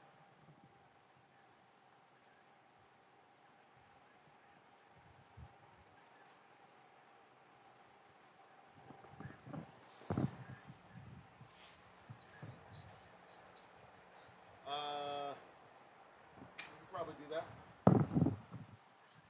I'll be around tomorrow morning too if I'm not around. If you can't get here before 2.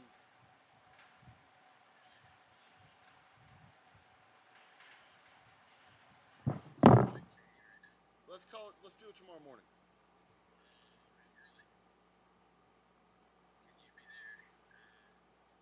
I could be here at 10, 9, 8.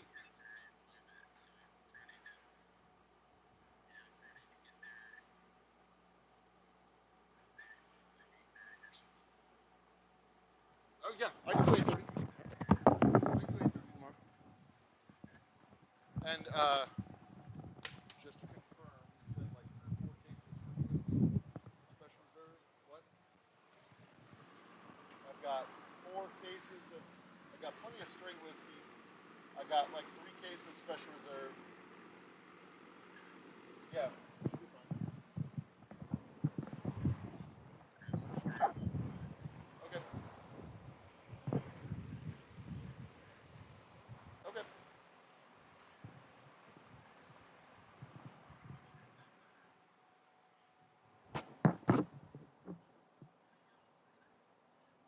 Uh, I'm here Friday, all day.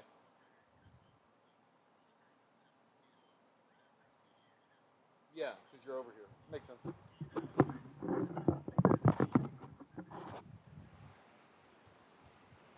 know what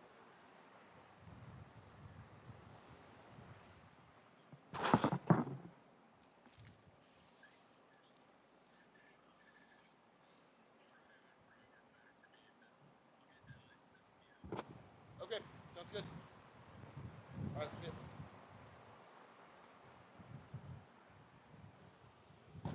All right. That's how we make money. Money, money, money. Money, money, money, money, money, money. All right, that was cool. Okay. That was my uh, distributor. They've got orders, which is good.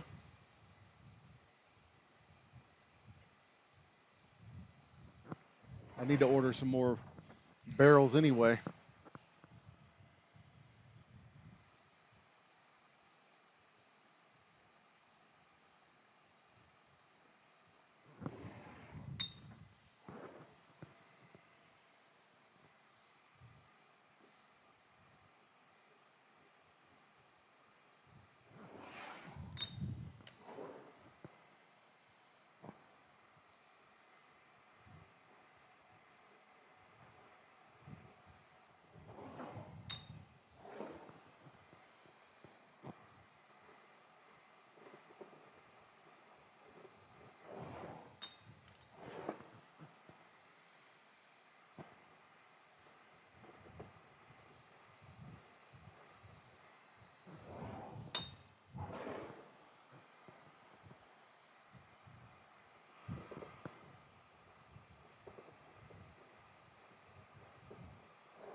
So here's the thing.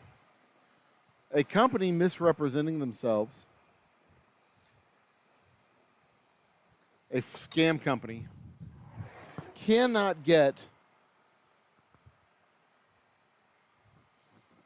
you can't arrest them unless they renege, unless you give them money and they don't deliver the goods. So if you spot a scammer and don't send them the money, you can't turn them into the police because no crime has been committed. Unless they're in violation of the contract which they signed.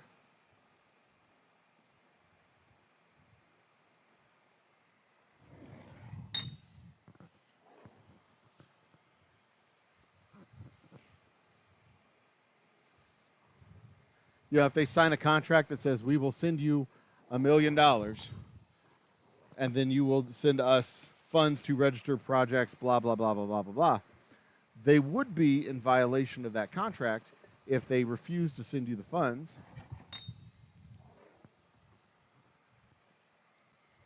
Because as of, at the point where you just did not follow through with their demands, their fraudulent demands, there's been no theft. There's been no crime yet committed. The crime happens when you send them the money, when you have been harmed. And then it may just be a civil crime. It may not yet be criminally prosecutable.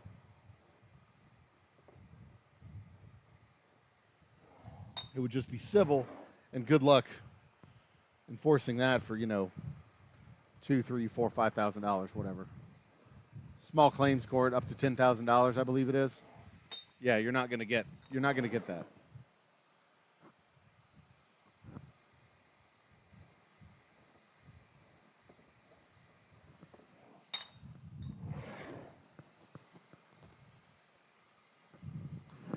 So yeah, if you spot a scammer and the scammer's like, yes, for $300 we will give you security on your computer, and you give them $300 and they never actually do the security on your computer, they just, take your BIOS access codes, whatever.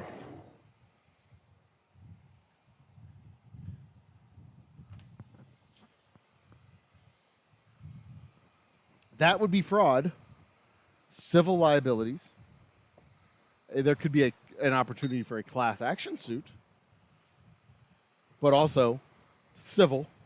Class action suits are civil, not criminal. It is very, very, very, very hard to pin a fraudulent scam company for doing fraudulent scam company things if you don't actually send money to them. Even if you do actually send money to them, it's very hard to pin them, especially if they're registered out of the country.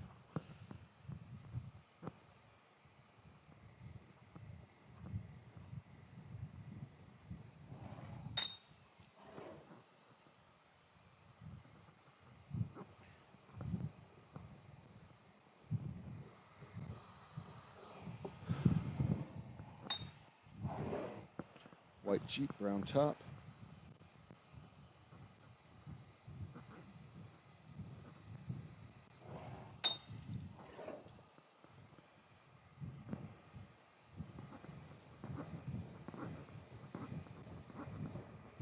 So this is 240 on the table right now.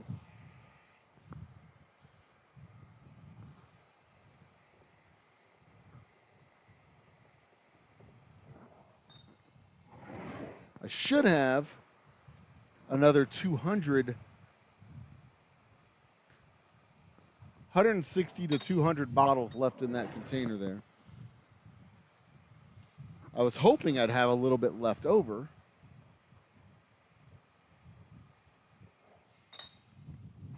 But it does not look like that's going to happen.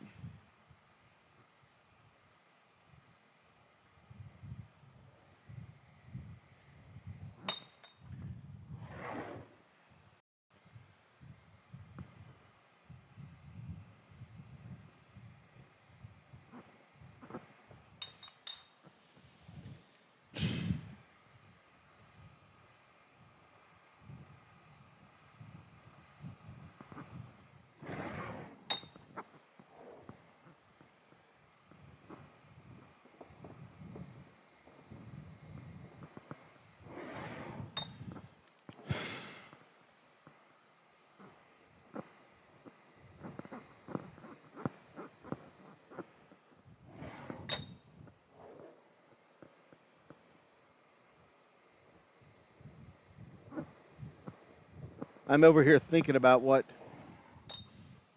sales I can do this month.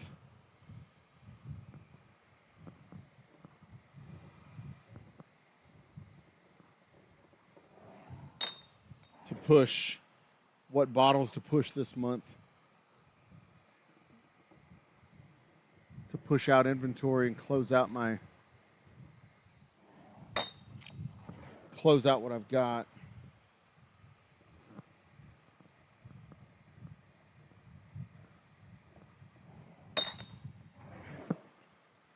So I've got to come up with big money, big money, big money in the next 2 months.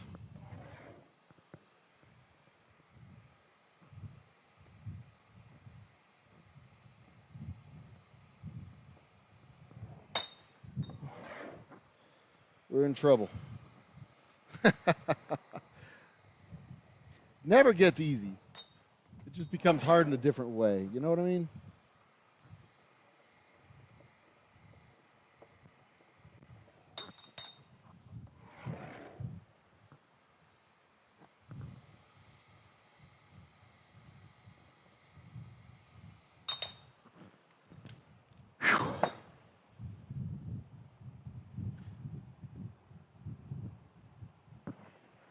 I'm going to come back tonight and finish this up.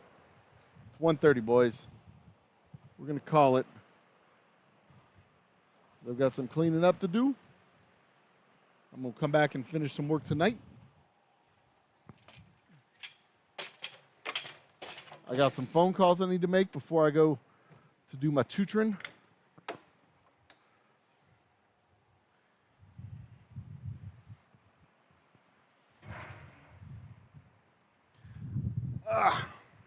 Got 1, 2, 3, 4, 5. About a quarter of the way through. Not bad.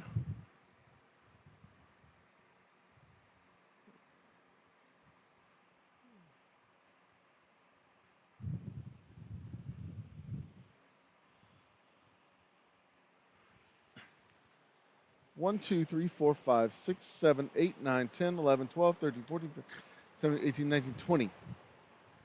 240 on the table. Doing all right. Doing all right. Ladies and gentlemen, brothers and sisters, children of all ages, I am, have been, and will continue to be the Old Humble Guy. You continue to stay awesome. We'll get back together and do this again in a couple of days, I'm sure. Next week, in a couple of weeks, we'll actually be doing a live run of the still. So that's going to be fun and exciting. I've got some equipment that still needs to be repaired around here. I'm going to be doing that next week. So, cheers. Be awesome to each other.